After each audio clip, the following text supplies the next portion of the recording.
السلام علیکم کیس کے ناول پہ آپ سب کو ویلکم۔ ایک خوبصورت ناول پیش کر رہے ہیں جس کا نام ہے دل اس کو ڈھونڈ لایا ہے۔ ناول کی رائٹر ہے نور بانو محجوب۔ چلیے چلتے ہیں ناول کی جانب۔ جمشید علی اپنے دوستوں اور حلقے میں یوں تھا جیسے تاروں کے جھرمٹ میں چاند، بڑا ہی خوش مزاج، نرم خو، دریا دل اور خوبرو۔ اس کی شخصیت کا ہر پہلو سیر انگیز تھا۔ کالج میں جب آیا تو لڑکیاں اس کے آگے پیچھے پھرنے لگیں، جو فطری تھا، مگر لڑکے بھی اس کی دوستی کے متلاشی رہتے تھے اور وہ کسی کا دل توڑنا جانتا ہی نہ تھا، سو وہ بھی انہی محبتوں کے ساتھ ان کی طرف دوستی کا ہاتھ بڑھا دیتا، ان کے ساتھ ہر کھیل، ہر پروگرام، ہر تفریح میں انجوائے کرتا تھا۔ اس کے گروپ میں دو نئی لڑکیاں نئی مائیگریٹ ہو کر آئی تھیں، آزاد کشمیر سے، کسی کرنل کی بیٹیاں تھیں، بڑی حسین ہمہ آفتاب، دونوں بہنیں انتہائی شوق، حاضر جواب اور حاضر دماغ تھیں، لمحہ بھر میں دوستی کے مرحلے طے کر لیتی تھیں۔ ہر لڑکی کی یہی خواہش تھی کہ وہ گلناز اور فلکناز سے دوستی کریں، ان کے ساتھ بیٹھ کر باتیں کریں۔ ان کی کلاس میں اور لڑکیاں بھی تھیں جو ہائے ہیلو کی حد تک ان سے مخاطب ہوتی تھیں اور اپنی کتابیں کھول لیتی تھیں۔ اس کے بعد وہی ان کا روز کا معمول تھا کہ خاموشی سے آنا اور خاموشی سے چلے جانا۔ کالج کے کسی فنکشن، کسی پروگرام میں حصہ نہیں لیتی تھی۔ ان کی کوئی دوست تھی نہ دشمن۔ اگر کوئی ان سے بات کرنا چاہتا تو وہ بڑی خندہ پیشانی سے بات کرتی۔ وہ متوسط طبقے کی شریف اور پڑھے لکھے خاندانوں کی لڑکیاں تھیں جن کا مقصد صرف حصول علم تھا، اور انہیں اکثر لڑکے بڑی عزت کی نگاہ سے دیکھتے تھے۔ کچھ لڑکے ایسے تھے جو فلکناز اور گلناز کو جمشید کے گروپ میں لڑکوں کے ساتھ باتیں کرتے اور اونچے اونچے قہقہے لگاتے دیکھ کر پسند نہیں کرتے تھے، مگر کچھ کہہ نہیں سکتے تھے کہ یہ ان کا اپنا پرسنل معاملہ تھا، اور نئی تہذیب کے دل دادا انہیں فخر و مسرت سے دیکھتے تھے۔ انہی خاموش طبع لڑکیوں میں ایک لڑکی امبرین تھی، انتہائی ذہین، کم آمیز۔ وہ ہمیشہ اپنی کلاس میں اول آتی تھی۔ لگتا تھا اسے اپنی کتابوں سے عشق تھا۔ کبھی اس کا ہاتھ خالی نہیں دیکھا گیا۔ چلتے پھرتے، کھاتے پیتے، ہنستے بولتے، کبھی اس کا ہاتھ کتاب کے بغیر نہیں دیکھا گیا۔ کوئی نہ کوئی کتاب ضرور ہوتی۔ اس کے گروپ میں وہی لڑکیاں تھیں جو اپنے گھروں سے اس عہد، اس ارادے سے آئی تھیں کالج میں کہ وہ اپنے ماں باپ کا سر کبھی نیچا نہیں ہونے دیں گی، ان کا مان نہیں توڑیں گی۔ وہ سب ایک دوسرے کی دوست تھیں۔ پتہ نہیں کیا بات تھی کہ اکثر و بیشتر امبر نے جمشید کو اپنی طرف دیکھتے ہوئے پایا تھا۔ ایک بار تو اس کی دوست ستارہ نے بھی اس کی چوری پکڑ لی تھی، اور اس نے امبر کو ٹوکا دیتے ہوئے سرگوشی سے پوچھا تھا، کیا کبھی تم نے آسمان کو جھکتے دیکھا ہے؟ نہیں ستارہ، آسمان کبھی نہیں جھکتا، یہ محض خیال ہے۔ امبر نے اس کی بات سمجھ لی تھی۔ اس نے خود بھی جمشید کو اکثر اپنی طرف نگراں پایا تھا۔ ستارہ نے بغور اس کی طرف دیکھا، مگر یہ اتنی چیپ حرکت کیوں کرتا ہے؟ اس کے ارد گرد تو پورا گلستان مہک رہا ہے، پھر نظروں کی یہ چوری کیا معنی رکھتی ہے؟ ستارہ کی سرگوشیاں جاری تھیں۔ چھوڑو، ہمیں اس سے کیا، کوئی کچھ بھی کرتا پھرے، ہماری صحت پر اس کا کیا اثر پڑ سکتا ہے؟ امبر نے کتاب رکھ کر فائل کھول لی۔ جیمی، آپ فائنل کے بعد کیا کریں گے؟ ایک دن فلکناز نے بڑی ادا سے پوچھا۔ میں اپنے پاپا کا بزنس سنبھال لوں گا جو پاپا کے بعد چچا سنبھال رہے ہیں، اور پھر؟ فلکناز نے جمشید کی آنکھوں میں جھانکا۔ پھر سے کیا مراد ہے تمہاری؟ جیمی ہنس پڑا، حالانکہ وہ اس کا اندیہ اچھی طرح سمجھ گیا تھا۔ مطلب یہ کہ آپ کا گھر بسانے کی بات بھی تو ہو سکتی ہے۔ وہ مسکرائی۔ گھر تو لڑکیوں کا بسایا جاتا ہے، لڑکوں کا نہیں، وہ تو خود ایک مملکت ہوتے ہیں۔ اوفو، نہ میں آپ کو سمجھا پا رہی ہوں اور نہ آپ کچھ سمجھنا چاہ رہے ہیں۔ وہ ایک دم گھبرا گئی۔ چلیں اور کوئی بات کریں، خواہ مخواہ یہ بسنے بسانے کے چکر میں کیوں پڑیں؟ جمشید نے فلکناز کو اٹھنے کا اشارہ کیا اور گارڈن کی طرف بڑھ گیا۔ وہاں اس کی پوری ٹولی براجمان تھی۔ بڑے پرجوش انداز میں ان کا خیر مقدم ہوا۔ وہ دونوں بھی گھاس پر بیٹھ گئے۔ حاشر، جو جمشید کا منہ چڑھا دوست تھا، وہ بھی متوسط طبقے سے تعلق رکھتا تھا، فلکناز کو دیکھ کر بولا، آج تمہاری جوڑی دار کہاں ہے؟ تم اکیلی کیوں ہو؟ آج اس کی سہیلی کی منگنی ہے، وہ گلشن گئی ہوئی ہے۔ تو تم کیوں نہیں گئی؟ وہ کوئی میری سہیلی تھوڑی ہے، فلکناز نے چمک کر کہا۔ تو کیا ہوا، تم بھی اس کے ساتھ انجوائے کر لیتی، اکیلی کالج آ گئی۔ اس نے برا تو نہیں مانا؟ میں اکیلی کہاں ہوں؟ فلکناز نے معنی خیز نظروں سے جیمی کی طرف دیکھا اور مسکرانے لگی۔ جیمی بھی ہنس دیا اور سب نے نعرہ لگایا، ہررا، اور محفل برخاست ہو گئی۔ دراصل دونوں بہنیں سخت خوش فہمی کا شکار تھیں۔ دونوں یہی سمجھتی تھی کہ جیمی ان سے محبت کرتا ہے۔ فلکناز کچھ زیادہ جیمی کی طرف مائل تھی۔ گلناز چھپ کے مسکرا کر سوچتی، یہ محض فلکناز کا واہمہ ہے، اصل میں جیمی مجھ سے محبت کرتا ہے، اور اس خوش فہمی میں مبتلا کرنے والا جمشید تھا جو ان پر بے دریغ اپنی محبتیں لٹا رہا تھا، دونوں کو گھمانے لے جاتا، دونوں کو ایک جیسے تحفے دیتا، دونوں سے بھرپور جذبوں سے ملتا، مگر اب تک اس نے کسی کے ساتھ کوئی عہد و پیمانہ کیا تھا۔ ایک سے ایک حسین لڑکی جیمی کی راہوں میں پلکیں بچھائے رہتی تھی، اور وہ کسی کا دل توڑنا کفر سمجھتا تھا، ہر ایک کو اپنی نرم مسکراہٹ سے اپنا اسیر بنا رکھا تھا۔ کالج میں فلکناز اور گلناز کے حسن کے اتنے چرچے تھے کہ لڑکے انہیں اس طرح پروٹوکول دیتے تھے جیسے کسی شہنشاہ کی سواری آ رہی ہو، لیکن ان دونوں کی توجہ کا مرکز صرف جمشید تھا۔ آخر جب کچھ دن فائنل میں رہ گئے تو فلکناز نے اپنے گھر ایک پارٹی کا اہتمام کیا۔ اس نے خود کو سنوارنے میں کوئی کسر نہیں اٹھا رکھی تھی۔ حاشر بھڑک اٹھا، جبکہ جمی کے لبوں پر بڑی ساحرانہ مسکراہٹ تھی۔ دونوں سب دنوں سے زیادہ حسین اور پرکشش لگ رہی تھی۔ دونوں نے ایک جیسا لباس پہنا تھا، میک اپ بھی ایک جیسا کیا تھا، جیولری بھی ایک جیسی تھی۔ اس محفل میں فلکناز کی کچھ سہیلیاں اور کزنز بھی تھے۔ جمشید پر تو وجاہت جیسے ختم تھی۔ سیاہ سوٹ پر اس کے کندن کی طرح دمکتے رنگ نے پوری محفل کا رنگ مانگت کر دیا تھا۔ فلکناز اور گلناز لگ رہا تھا جیسے ایک روپ کی دو تصویریں ہوں۔ اگر فلکناز جمشید کے قریب چلی جاتی تو وہ کنفیوز ہونے لگتا کہ یہ فلکناز ہے یا گلناز۔ اس قسم کی آنکھ مچولی نے حاشر کو بھی پریشان کر دیا تھا کہ آخر یہ کون سا کھیل کھیل رہی تھی دونوں۔ پھر فلکناز نے جمشید اور گلناز نے حاشر کا ہاتھ پکڑا اور مسکراتے ہوئے کہا، آئیے میں آپ کو اپنے پاپا سے ملواؤں، اور وہ حیران ہو کر دونوں کو دیکھنے لگے۔ یہ اچانک ہم شکل کیسے ہو گئی یار؟ حاشر جمشید کے کان میں گنگنایا اور اس نے حاشر کا ہاتھ دبا دیا، یعنی خاموش رہو پاپا، یہ ہیں جمشید صاحب اور یہ ان کے دوست حاشر زماں ہیں۔ ہم لوگ ایک ہی کلاس میں پڑھتے ہیں اور بڑی اچھی کمپنی رہتی ہے ہماری۔ فلکناز نے کرنل صاحب سے ان کا تعارف کروایا۔ دونوں نے سلام کیا اور ہاتھ ملایا۔ بیٹا، ان دونوں نے تمہاری اتنی تعریفیں کی ہیں کہ میں حیران رہ گیا کہ ایک انسان میں بیک وقت اتنی خوبیاں کیسے ہو سکتی ہیں۔ بہرحال مجھے بھی تم سے ملنے کا اشتیاق ہو گیا اور کہا کہ بھئی اپنے دوست کو مجھ سے تو ملواؤ، اور آج تم سے مل کر کچھ یقین کرنا پڑ رہا ہے کہ واقعی ایک شخص بہت سی خوبیوں کا مالک ہو سکتا ہے۔ وہ مسکرائے۔ شکریہ کرنل صاحب، یہ آپ کی محبت ہے، ورنہ من دانم دراصل آپ خود بہت ہی اچھے ہیں، اس لیے سب میں آپ کو خوبیاں نظر آتی ہیں۔ ہاں جمی، آپ نے بالکل صحیح کہا، ہمارے پاپا کو کسی میں برائی نظر نہیں آتی، گلناز نے کہا۔ یہی ایک اچھے انسان کی پہچان ہے۔ جمی نے مسکرا کر کرنل صاحب کی طرف دیکھا۔ ارے بھائی، اپنے مہمانوں کو کچھ کھلاؤ پلاؤ گی بھی کہ صرف باتوں ہی پر ٹرخا دو گی؟ کرنل صاحب نے منہ کھول کر کہکہ لگایا اور وہ دونوں انہیں ڈائننگ ہال میں لے گئی۔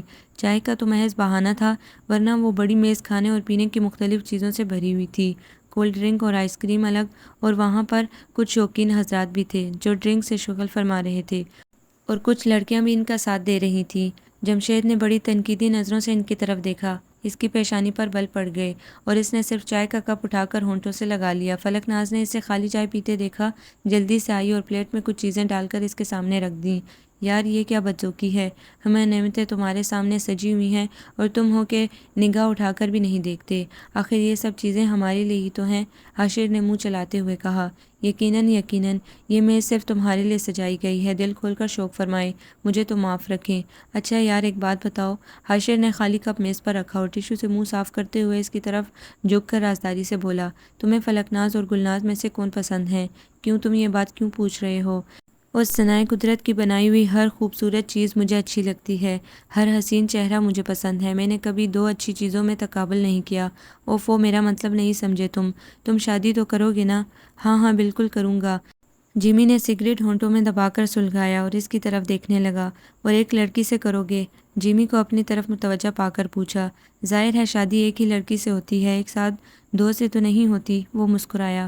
ارے یار میں چاہتا ہوں کہ اگر تم فلکناز سے شادی کرنا چاہتے ہو تو گلناز کے لیے میں کوشش کروں، اگر گلناز تمہیں پسند ہے تو پھر میں فلکناز کے لیے ماحول بناؤں۔ میری ماں بہنیں تو میرے سر پہ صحرا سجانے کے لیے پاگل ہو رہی ہیں۔ ارے گھامڑ، یہ ضروری نہیں ہے کہ فلکناز یا گلناز سے ہی شادی کروں، معلوم نہیں خدا کو کیا منظور ہو اور حالات کا تقاضا کیا ہو۔ میں نے ابھی فیصلہ نہیں کیا ہے، تمہیں جو کرنا ہے کر ڈالو اور امتحانوں سے فراغت پا کر فوراً اپنی ماں کی یہ خواہش پوری کر دو۔ اوہ میرے دوست، تم نے میرا بہت بڑا مسئلہ حل کر دیا، خوش رہو۔ ابھی وہ اس کا شکریہ ہی ادا کر رہا تھا کہ فلکناز اور گلناز ہنستی کھلکھلاتی ہوئی آ گئیں۔ دونوں اس وقت نیلے ستاروں بھری ساڑی میں ملبوس تھیں۔ انہوں نے بال کھولے ہوئے تھے اور چھوٹے سے سلیو لیس بلاؤز میں پورا سراپا جھلک رہا تھا۔ ان کے ساتھ ایک خوبصورت لڑکی اور تھی۔ اس کی چڑی چڑی آنکھیں دیکھ کر جمشید کو یاد آیا کہ یہ وہی لڑکی تھی جو کچھ دیر پہلے ان شوقین نوجوانوں کے ساتھ ڈرنک سے شغل کر رہی تھی۔ اب اس کی نازک سفید انگلیوں میں ایک قیمتی برانڈ کا سگریٹ دبا ہوا دیکھ کر جمی کو کراہیت سی محسوس ہونے لگی۔ اس کے اندر پنکھے سے چلنے لگے۔ یا خدا، یہ دولت مند اونچا طبقہ معاشرے کو کیا دے رہا ہے؟ یہ نئی نسل کدھر جا رہی ہے؟ اس سے اب زیادہ وہاں نہ رکا جا سکا۔ وہ گھبرا کر گلناز کی طرف بڑھ آیا۔ گلناز مجھے اجازت دو، اس کا موڈ آف تھا۔ ارے کھانا کھا کر جانا، یہ کیا رکو تو۔ جمشید کے قدم بڑھتے دیکھ کر فلکناز لپکی۔ نہیں، کھانے کی گنجائش نہیں ہے، ویسے بھی کافی دیر ہو گئی، پھر کبھی سہی۔ دونوں خدا حافظ کہہ کر تیز تیز قدموں سے گیٹ عبور کر گئے اور گاڑی میں بیٹھ گئے۔ وقت تیزی سے گزرنے لگا اور پھر امتحان سر پہ آ گئے۔ فائنل کی تیاریاں زور و شور سے ہو رہی تھی۔ کالج میں بڑی گہما گہمی تھی۔ امبر ہمیشہ کی طرح اپنی کتابیں سینے سے لگائے ستارہ کے ساتھ مسکراتی ہوئی کامن روم سے نکل کر گارڈن کی طرف جا رہی تھی۔ پھر انہیں وہاں امیمہ اور ناصرہ بھی مل گئی۔ چاروں نسبتاً ایک طرف پرسکون گوشے میں بیٹھ گئی۔ ہاں بھئی، تیاریاں کیسے جا رہی ہیں؟ امیمہ نے پوچھا۔ الحمدللہ ٹھیک ٹھاک، امبر نے جواب دیا، مگر میرے نوٹس مکمل نہیں ہیں، ہاجرہ نے دھیرے سے کچھ خجل ہو کر کہا۔ لو، انہیں دیکھ کر مکمل کر لو۔ امبر نے فائل اس کے سامنے رکھ دی۔ ارے یار، ابھی تو 2-3 دن چھٹی کے ہوں گے، آرام سے کر لیں گے۔ ناصرہ کی لاپرواہی اٹھ کر آئی۔ نہیں ناصرہ، ہماری نعت میں آرام کا کوئی لفظ نہیں ہے، خصوصاً امتحان کے دنوں میں، جب سارا سال ہم کتابیں پڑھتے اور بسا اوقات انہیں گھول کر پینے کی کوشش کرتے ہیں تو ہم کوئی ریکارڈ نہیں بناتے تو آرام کی شکل میں کیا کر سکتے ہیں؟ بات تو تمہاری 16 آنے ٹھیک ہے، ناصرہ نے جھیبی مسکراہٹ سے کہا، مگر سچی بات یہ ہے امبر کہ میں نیند کی بڑی کچی ہوں، کتاب ہاتھ میں لیے لیے سو جاتی ہوں، پھر امی باجی کتاب ہاتھ سے رکھ کر مجھے بستر پر لٹاتی ہیں۔ امیمہ اور ستارہ ہنسنے لگی۔ ہیلو مس، کوئی اچانک ان کے سامنے آ کر کھڑا ہو گیا۔ امبر اور ستارے نے گردن اونچی کر کے دیکھا تو حیران رہ گئیں۔ وہ کالج کے لڑکے لڑکیوں کا ہیرو جمشید علی تھا۔ اس کے 2 قدم پیچھے حاشر کھڑا تھا۔ جی، چاروں گھبرا کر کھڑی ہو گئی۔ وہ میرا مطلب ہے اگر کوئی پرابلم ہو، نوٹس وغیرہ کی ضرورت پڑے تو آپ بلا جھجک میری مدد لے سکتی ہیں۔ جمشید کی بات پر ستارہ نے کہا، آپ کی مہربانی کا بہت بہت شکریہ، ہماری تیاریاں مکمل ہیں، اگر ضرورت پڑی تو آپ کی مدد لینے میں ہمیں خوشی ہوگی۔ امبر کی جانے کیوں اسے دیکھ کر سٹی گم تھی، باقی دونوں بھی نظریں نیچے کیے کھڑی تھی۔ کوئی بات نہیں، جمشید نے ایک بار پھر نگاہ اٹھا کر امبر کی جھکی جھکی پلکوں اور سینے سے لگی فائل کو دیکھا اور مڑ کر تیزی سے چلا گیا۔ خواہ مخواہ، ناصرہ نے منہ بنا کر اسے جاتا دیکھ کر کہا، پہلے جا کر فلکناز گلناز سے پوچھا ہوتا، بڑا آیا ہماری مدد کرنے والا، اور یہ امبر کیوں بھیگی بلی بن گئی، چہرے پر کیوں 12 بج رہے ہیں؟ ناصرہ نے اسے ٹوکا دیا۔ وہ مسکرا دی۔ بس اب چلو، باقی اسٹڈی گھر پر کر لیں گے، امبر نے پھنسی پھنسی آواز میں کہا اور چاروں بس کی طرف چلی گئیں۔ فائنل امتحان ختم ہو گئے، بڑا شاندار رزلٹ رہا۔ امبر ہمیشہ کی طرح فرسٹ آئی۔ ستارہ، ناصرہ اور امیمہ گڈ سیکنڈ ڈویژن لائی۔ جمشید علی نے ٹاپ کیا تھا۔ گلناز اور فلکناز نے بھی تیسری اور چوتھی پوزیشن حاصل کی تھی۔ اس کے بعد سب لوگ الوداعی سلام اور خدا حافظ کہتے ہوئے اپنی اپنی سمت روانہ ہو گئے۔ سب لڑکے لڑکیاں ایک دوسرے سے اچھے جذبات اور نیک تمناؤں کے ساتھ رخصت ہوئی تھی۔ فلکناز اور گلناز بھی مستقبل کی خوبصورت امیدوں کے ساتھ جمشید سے پھر ملنے کے وعدے پر جدا ہو گئیں، اور زندگی کے دوڑ میں سب ایک دوسرے سے دور ہوتے چلے گئے، مگر فون پر سب کا رابطہ تھا۔ پروگرام کے تحت کوئی کینیڈا چلا گیا، کوئی آسٹریلیا تو کوئی جاپان۔ جمشید علی نے چچا کے ساتھ مل کر اپنے مرحوم باپ کا کاروبار سنبھال لیا۔ امبر اپنے بھائی بہنوں میں سب سے چھوٹی تھی۔ ان کے گھر تایا چچا کی فیملی بھی ساتھ میں رہتی تھی۔ دادی بھی حیات تھی مگر دادا نہیں تھے، سب کے پوشن الگ الگ تھے۔ امبر کے والد کا نمبر دوسرا تھا اور دادی اپنے دوسرے بیٹے کے ساتھ رہتی تھی، کیونکہ امبر کے کئی بھائی بہن تھے اور وہ اپنی دادی سے بہت محبت کرتے تھے، اور دادی بھی ان کے بغیر نہیں رہ سکتی تھی۔ امبر کی امی اپنی ساس کی بے حد عزت کرتی تھی۔ تایا کی ایک بیٹی ایک بیٹا تھے، دونوں شادی شدہ تھے۔ چچا کی صرف ایک بیٹی تھی، وہ بھی اپنے سسرال میں تھی، اور امبر کے 4 بھائی اور 2 بہنیں تھیں۔ اس کی بڑی بہن کی منگنی ہو گئی تھی اور بڑا بھائی شادی شدہ تھا۔ پھر ایک دن گھر کی تنہا بیری پر ایک پتھر آ کر لگا۔ اگر کوئی گھر میں طاقتور بم بھی پھینک دیتا تو اتنا شدید دھماکہ نہ ہوتا جس نے امبر کو فضا میں اچھال دیا اور وہ زمین و آسمان کے بیچ معلق ہو کر رہ گئی تھی۔ رشتے کا وہ بھاری پتھر جمشید علی کا تھا، جو کالج میں جدید تہذیب کے پرستار لڑکے لڑکیوں کا ہیرو تھا۔ گلناز اور فلکناز کی محبت اور ان کی اولین آرزو تھا۔ امبر اپنے چکراتے سر کو دونوں ہاتھوں میں تھامے سوچتی رہی، حیران ہوتی رہی۔ یہ کیسے ہوا؟ کیوں ہوا؟ کیا یہ محبت تھی؟ نہیں۔ کیا یہ فلرٹ تھا؟ نہیں۔ کیا گلناز اور فلکناز کے مقابلے میں وہ زیادہ حسین ہے؟ نہیں۔ کیا یہ انتقام ہے؟ نہیں، ان میں سے کوئی بات نہ تھی، پر اتنی دولت مند اور حسین لڑکیوں کو چھوڑ کر اس نے میرا انتخاب کیوں کیا؟ اپنی کون سی محرومی کی وہ تسکین چاہتا ہے؟ کیوں اتنی بہت سی معصوم لڑکیوں کے دل سے نکلی ہوئی بددعائیں میرے شفاف آنچل میں باندھ رہا ہے؟ اسے کیا حق پہنچتا ہے میری پرسکون زندگی میں ہلچل مچانے کا؟ اس کا جی چاہا چیخ چیخ کر روئے اور امی سے کہہ دے کہ یہ شادی اسے کسی قیمت پر منظور نہیں، آپ انکار کر دیں، مگر گھر میں تو اس رشتے کی ایسی دھوم مچی جیسے فاخر حسین کی بیٹی کے لیے یہ رشتہ سیدھا آسمانوں سے فرشتے لے کر اترے ہوں۔ مٹھائی اور پھولوں کے ٹوکرے اس کی بے بسی کا مذاق اڑا رہے تھے۔ وہ ستارہ کے شانوں پر سر رکھ کر جانے کتنی بار رو چکی تھی۔ اس کا شانہ عنبر کے آنسوں سے تر ہو گیا تھا۔ ستارہ اس کی بے وقوفی پر مسلسل ہنس رہی تھی۔ ارے تو اس میں رونے کی کیا بات ہے؟ وہ آنسو پونچھتے ہوئے کہہ رہی تھی۔ اس نے تو مجھ سے کبھی بات بھی نہ کی، عنبر نے ہلکی ہلکی سسکیوں کے ساتھ کہا۔ ارے تو اب بات کر لو، کہو تو فون اٹھاؤں؟ یہ کہہ کر ستارہ پھر ہنس پڑی۔ تم تو بالکل پاگل ہو رہی ہو۔ ارے یہ تو اپنا اپنا نصیب ہے۔ کون جانے جمشید بھائی جس قدر شوخ اور خوش مزاج ہوں، بظاہر ان میں ذوق انجمن آرائی ہو، مگر باطن میں سنجیدہ اور بردبار ہوں۔ وہ سب کچھ پسند نہ کرتے ہوں جو ظاہر کرتے رہے ہوں۔ ہو سکتا ہے انہوں نے محض ماحول اور سوسائٹی میں مکس اپ ہونے کے لیے یہ بحروب بھرا ہوا ہو۔ زندگی گزارنے کی آپ کی پلاننگ مختلف ہو، ورنہ فلکناز اور گلناز جیسی لڑکیوں سے شادی کوئی مسئلہ تو نہیں تھا۔ اس میں رونے اور غصہ کرنے کی کیا بات ہے؟ تمہیں تو خوش ہونا چاہیے کہ اتنا ہینڈسم، شکیل، جمیل اور پرکشش پرسنالٹی کا مالک ایک ہونہار نوجوان تمہارا طلبگار بن کر تمہاری دہلیز تک آ گیا۔ اس نے کچھ تو دیکھا ہوگا تم میں جو اسے اور لڑکیوں میں نظر نہ آیا۔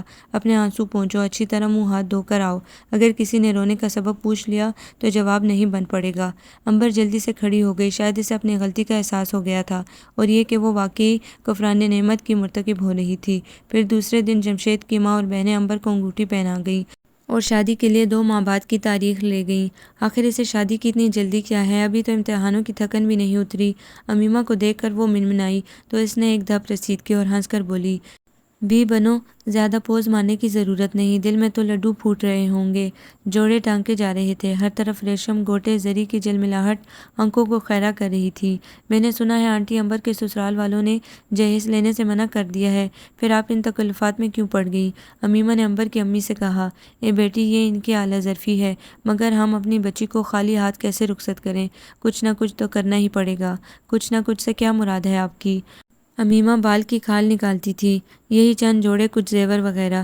وہ مسکرائیں۔ بھابی جان نے تو 17 جوڑے اور 2 سونے کے سیٹ بنوائے ہیں، اور دولہا میاں کے 2 سوٹ کھانے کا آرڈر نہیں، اس لیے کولڈ ڈرنک پر ہی گزارا کرنا پڑے گا، عنبر کی چچی نے ہنستے ہنستے بتایا۔ ماشاءاللہ، ٹھیک ٹھاک کر لیا آپ نے تو، امیمہ نے مسکرا کر کہا۔ پھر تاریخ مقررہ پر بارات آ گئی۔ بری بھی وہاں سے بہت اچھی آئی تھی، ہر چیز قیمتی تھی۔ عنبر کا شمار حسینوں معجبینوں میں تو نہیں تھا، مگر پرکشش اور قبول صورت ضرور تھی، اور دلہن بن کر تو وہ بہت ہی خوبصورت اور پیاری لگ رہی تھی۔ جمشید علی تو واقعی شہزادہ تھا، مگر اس کے پہلو میں بیٹھی دلہن بھی کسی شہزادی سے کم نہیں تھی۔ جوڑا مناسب تھا۔ اس کی سسرال میں 2 نندیں، 2 دیور اور 1 دیورانی تھی، جیٹھانی اور ساس تھی۔ دیور کے بچے بھی تھے۔ نندوں اور رشتے کی بہنوں نے اجلے عروسی بڑی سادگی اور خوبصورتی سے سجایا تھا۔ بڑے سے بیٹھ کے چاروں طرف بیلے کی لڑیاں لٹک رہی تھی۔ اچھا دلہن بھابی، ہم جا رہے ہیں، آپ آرام سے بیٹھ کر بھیا کا انتظار کریں، اللہ حافظ۔ وہ سب کی سب اس کی طرف دیکھ کر ہنستی کھلکھلاتی ہوئی چلی گئی اور دروازہ آہستہ سے بند کر دیا۔ اب وہ تنہا تھی۔ اس نے تھوڑا سا سر اٹھا کر ارد گرد دیکھا اور سر جھکا لیا۔ کتنے کٹھن لمحوں کی زد میں تھی وہ۔ اس نے تو جمشید علی کے متعلق کبھی سوچا بھی نہ تھا کہ وہ اچانک اس کی زندگی میں داخل ہو جائے گی، اتنی آسانی سے وہ اس کی بنا دی جائے گی۔ اس کی جگہ تو اس وقت گلناز یا فلکناز کو ہونا چاہیے تھا۔ یہ تو بالکل ایسا ہی ہوا کہ منزل اسے ملی جو شریک سفر نہ تھا۔ معلوم نہیں اس کے ساتھ اس کا رویہ کیسا ہوگا۔ اتنے میں جمشید علی بڑی آہستگی سے دروازہ کھول کر اندر آ گیا۔ عنبر نے کنکھیوں سے دیکھا۔ وہ اسے بہت اچھا لگا۔ خوشبو کا دھیما دھیما احساس اس کے رگ و پے میں پھیل گیا۔ وہ اس کے بالکل سامنے آ کر بیٹھ گیا اور السلام علیکم کہہ کر اس نے تھوڑا سا گھونگھٹ اوپر سرکا دیا۔ عنبر نے سر جھکا لیا۔ اب وہ کچھ پیچھے کھسک کر بولا، عنبر، پہلے میں اپنے متعلق کچھ بتا کر تمہاری الجھن دور کر دوں۔ میں جانتا ہوں کہ تمہارے اندر بہت سے سوال جواب طلب ہوں گے، جن کا جواب ضروری ہے۔ تمہارے لیے اجنبی ہو سکتا ہوں، مگر تم میرے لیے اجنبی نہیں تھی۔ تم نے کالج میں میرا جو روپ دیکھا تھا عنبر، وہ اصل نہیں، ایک بحروب تھا۔ میں شوخ، کھلنڈرا، جذباتی اور دوست پسند انسان تھا۔ قدرت نے مجھے بنانے میں ذرا بھی بخل سے کام نہیں لیا تھا۔ صورت، شکل، قد کاٹ، ذہانت، کسی میں بھی کوئی کسر نہیں چھوڑی تھی، مگر پھر اچانک میری سوچوں کا محور بدل گیا۔ میں تمہیں جو کچھ سنانا اور بتانا چاہتا ہوں، اسی میں تمہارے تمام سوالوں کا جواب پنہاں ہے۔ میرے کزن کی بیوی بہت خوبصورت، اعلیٰ تعلیم یافتہ اور ایک جاگیردار کی بیٹی تھی۔ بے حد ایڈوانس، فیشنیبل اور نئی تہذیب اس کا اوڑھنا بچھونا تھا۔ بمشکل وہ 1 سال شوہر کے ساتھ رہی، پھر وہ 2 ماہ کی بچی اور اپنے محبت کرنے والے شوہر کو چھوڑ کر چلی گئی۔ کہاں؟ کچھ نہیں معلوم، اپنے باپ اور کسی عزیز کے گھر بھی نہیں گئی، شوہر سے کوئی ناراضگی بھی نہیں تھی، کوئی پرچہ بھی رکھ کر نہیں گئی، سارے اسپتال کلینک چھان مارے، کسی ایکسیڈنٹ میں بھی اس کا سراغ نہ ملا۔ اس کے جاگیردار باپ نے میرے کزن پر قتل کا مقدمہ کر دیا، وہ گرفتار ہو گیا مگر پھر کوئی ثبوت نہ ملنے پر اسے رہا کر دیا گیا۔ اس کی بچی دادی کے پاس پلتی رہی، کوئی کہتا وہ امریکہ چلی گئی، کوئی کہتا لندن، کوئی کہتا اس نے خودکشی کر لی، مگر خودکشی والی بات حلق سے نہیں اترتی تھی۔ آخر اسے کمی کیا تھی، کیا غم تھا اسے؟ نہیں، وہ خودکشی نہیں کر سکتی تھی، ہاں امریکہ لندن جا سکتی تھی کسی دوست کے ساتھ۔ ایسی خود پسند لڑکیاں صرف اپنی ذات کی قیدی ہوتی ہیں، اپنے وجود اپنی خواہش کے آگے ان کی ساری سوچیں بے معنی ہوتی ہیں۔ میرے کزن کی حالت پاگلوں جیسی ہو گئی تھی، سب کے مجبور کرنے پر آخر اس نے شادی کر لی، مگر 6 ماہ بعد اسے طلاق دے دی۔ پھر تو شادیاں کرنا اور طلاقیں دینا اس نے مشغلہ بنا لیا۔ وہ ابھی تک شوق سے نہیں نکلا تھا۔ گھر اور خاندان والے، دوست احباب سخت حیران تھے کہ اگر یہ عورت سے عورت کا انتقام تھا جب بھی یہ ناانصافی اور ظلم تھا، اگر وہ خود کو سزا دینا چاہتا تھا تب بھی راستہ غلط تھا۔ اسے بہت سمجھانا چاہا مگر وہ لگتا تھا کہ سمجھ بوجھ سے عاری ہو چکا ہے، اور آخر میں اس نے جو شادی کی تو اس عورت کو اس نے طلاق نہیں دی بلکہ قتل کر دیا۔ اب تو کسی ثبوت کی ضرورت نہ تھی، وہ جنونی اور ذہنی مریض بن چکا تھا۔ وہ گرفتار ہوا اور اسے موت کی سزا سنا دی گئی۔ اس کی بیٹی 10 سال کی تھی، دادی کا انتقال ہو گیا اور وہ بچی مختلف رشتہ داروں کے گھر پلتی رہی۔ اس طرح وہ تھوڑا بہت پڑ گئی تھی۔ خاندان والے اسے طعنہ دیتے تھے کہ اس کی ماں اپنے شوہر کو چھوڑ کر بھاگ گئی اور اپنا عذاب ہم پر ڈال گئی۔ اس لڑکی کو اس کا دکھ تھا کہ اس کی ماں اچھی عورت نہیں تھی، اس نے اپنی محبت کرنے والے شوہر کی پرواہ نہ کی، نہ اولاد کی، اور اپنے کسی محبوب کے ساتھ فرار ہو گئی۔ اس نے اپنے گھر کو تباہ اور باپ کو دار و رسن پر دیکھا تھا۔ وہ اپنی بربادی اور باپ کی موت کا ذمہ دار ماں کو سمجھتی تھی۔ اسے اس کے نام سے، اس کے وجود سے سخت نفرت ہو گئی تھی۔ پھر اس نے بھی کوئی اچھا راستہ نہ اختیار کیا اور ماڈل گرل بن گئی۔ کوئی اس کی تربیت کرتا، سیدھا راستہ دکھاتا۔ باپ نے موت کو گلے لگا لیا، مہربان دادی چل بسی۔ جب اس نے ماڈلنگ شروع کی تو سب نے اس سے کنارہ کشی اختیار کر لی اور سمجھ گئے کہ آخر ماں کے گندے خون نے اپنا اثر دکھا دیا۔ اب وہ اپنی ایک دوست کے گھر پیئنگ گیسٹ کی صورت میں رہتی ہے۔ میں اس وقت جوانی کی سرحد پر کھڑا تھا، میں نے یہ سب کچھ اپنی کھلی ہوئی آنکھوں سے دیکھا تھا۔ میری تمام تر شوخیاں، کلنڈرا پن اور اپنی فرصت کا لمحہ لمحہ اسی سوچ میں گزرنے لگا کہ ایک عورت کی بے راہ روی اور غلط تربیت نے پورے خاندان کو تباہ کر دیا۔ وہ جو دانشور کہتے ہیں کہ ایک عورت اگر چاہے تو اپنے تدبر اور حسن اخلاق سے پورے معاشرے اور قوم کو بچا سکتی ہے، وہ آنے والی نسلوں کی نہ صرف محافظ بلکہ امین ہوتی ہے۔ بس اسی سوچ نے مجھے یہ بحروب بھرنے پر آمادہ کیا تھا۔ شادی تو ایک معاشرتی ضرورت اور مذہبی فریضہ تھا، اس سے تو انکار نہیں کیا جا سکتا تھا، لیکن اس کے ساتھ ساتھ شادی کا ایک پرسکون گھر اور ٹھنڈی گھنی چھاؤں بھی ہوتی ہے جس کی زیر سایہ تھکا ہوا مرد آ کر کچھ دیر کے لیے بیٹھ جاتا ہے، اور ایک اچھی بیوی کی میٹھی میٹھی مسکراہٹیں اسے توانائی بخش دیتی ہیں۔ یہ تصور میرے لیے بڑا صبر آزما تھا۔ امبر، شادی اور بیوی کا جب خیال آتا تو مجھے اپنا وہ مظلوم کزن یاد آ جاتا جس نے اپنا سب کچھ بیوی کے قدموں میں نچھاور کر دیا تھا اور آخر میں اپنی زندگی تک مگر وہ بے وفا نکلی۔ جب میں نے فلکناز اور گلناز جیسی رنگین تتلیوں کے درمیان بیٹھ کر اپنا محاسبہ کیا تو نہ دل نے اس چیز کو قبول کیا نہ دماغ نے۔ یہ تو برف میں لپٹے ہوئے آگ کے وہ شرارے تھے جن کے وجود سے گھنی ٹھنڈی چھاؤں کا تصور محض ایک فریب تھا، دیوانگی تھا۔ مجھے تو اس کوچے میں تجربات اور مشاہدات کی آبلہ پائی لائی تھی۔ اپنے بچوں کے لیے ایک اچھی ماں کی تلاش میں یہ میرا کوئی اخلاقی اور مذہبی فرض تھا کہ میرے بچے ایک اچھی ماں کے آغوش میں پروان چڑھیں، جو انہیں اچھی تعلیم و تربیت، اچھے اخلاق و اطوار سے آراستہ کر کے معاشرے کا ایک اچھا فرد بنائے۔ تو میری نظر انتخاب تم پر آ کر ٹھہر گئی امبر۔ نہ مجھے دولت کی ہوس تھی نہ نمائش کی، میں ظاہرداری کو سخت ناپسند کرتا تھا۔ تمہاری سادگی، تمہاری خاموشی، تمہارے بھول پن اور تمہاری ذہانت نے مجھے اپنا اسیر بنا لیا تھا، مگر میں نے یہ بات اپنے سے بھی چھپا کر رکھی تھی۔ میں تمہاری طرف دیکھتے ہوئے بھی ڈرتا تھا کہ کہیں کوئی کسی غلط فہمی میں نہ پڑ جائے۔ کبھی کبھی جب میرے ارد گرد کوئی نہ ہوتا تو میری متلاشی نظریں چاروں طرف تمہیں کھوجنے لگتی اور تم لان میں اپنی سہیلیوں کے ساتھ بیٹھی ہنستی مسکراتی ہوئی بہت اچھی لگتی۔ میں اکثر نظروں کی اس چوری پر شرمندہ ہو جاتا۔ امبر اچھی طرح سمجھ گئی تھی کہ اس کے شوہر کا اٹھتا ہوا ہر قدم ایک خاص مقصد کے لیے تھا۔ اب اس سے کوئی شکوہ نہیں تھا۔ پھر وہ امبر کا ہاتھ پکڑ کر مسکرایا اور کہا، ایک بالکل پرسنل بات تم پر واضح کر دینا چاہتا ہوں۔ مجھ میں یقیناً بہت سی خوبیاں ہوں گی، میں تم سے محبت کرتا ہوں اور شدید، یہ سب سے اہم خوبی ہے۔ اس نے شرارت سے امبر کی طرف مسکرا کر دیکھا۔ میں نے اپنے ہونے والے بچوں کے لیے ایک اچھی ماں کا انتخاب کیا، یہ بھی غلط نہیں، یقیناً تم میرے اس فخر کو قائم رکھو گی۔ مگر مجھ میں ایک خرابی بھی ہے جس کا ذکر یہاں ضروری تھا اور جسے تم شاید قبول نہ کر سکو، مگر تمہیں پھر بھی اسے قبول کرنا ہے۔ امبر نے چونک کر اس کی طرف دیکھا۔ اس نے بات جاری رکھی، میں ایک سخت بااصول قسم کا آدمی ہوں، میں گھر اور بچوں کی طرف سے کوئی کوتاہی برداشت نہیں کروں گا۔ میں کچھ بھی کر سکتا ہوں، تم میرا یہ خواب کبھی توڑنے کی کوشش نہ کرنا جو میں نے اپنے بچوں کے لیے ایک اچھی ماں کا دیکھا اور اب کھلی آنکھوں سے اس کی تعبیر دیکھ رہا ہوں۔ اب تم بھی کچھ بولو، کہو۔ اس کہانی کو کہیں تم ایک دیوانے کی بڑھ تو نہیں سمجھ رہی، یا یہ کہ میں نے تم پر روب ڈالنے کے لیے خود ہی گھڑ لی ہے؟ جمشید نے ہنس کر اس کی طرف دیکھا تو وہ بھی مسکرا دی۔ امبر کا ہاتھ ابھی تک اس کے ہاتھ میں تھا۔ امبر نے مسکرا کر سر جھکا لیا، بولی کچھ نہیں۔ دیکھو امبرین، تمہاری یہ خاموشی بہت سے خدشوں کو جنم دے سکتی ہے۔ میں نے تم سے کچھ نہیں چھپایا، اپنا دل تمہارے سامنے کھول کر رکھ دیا۔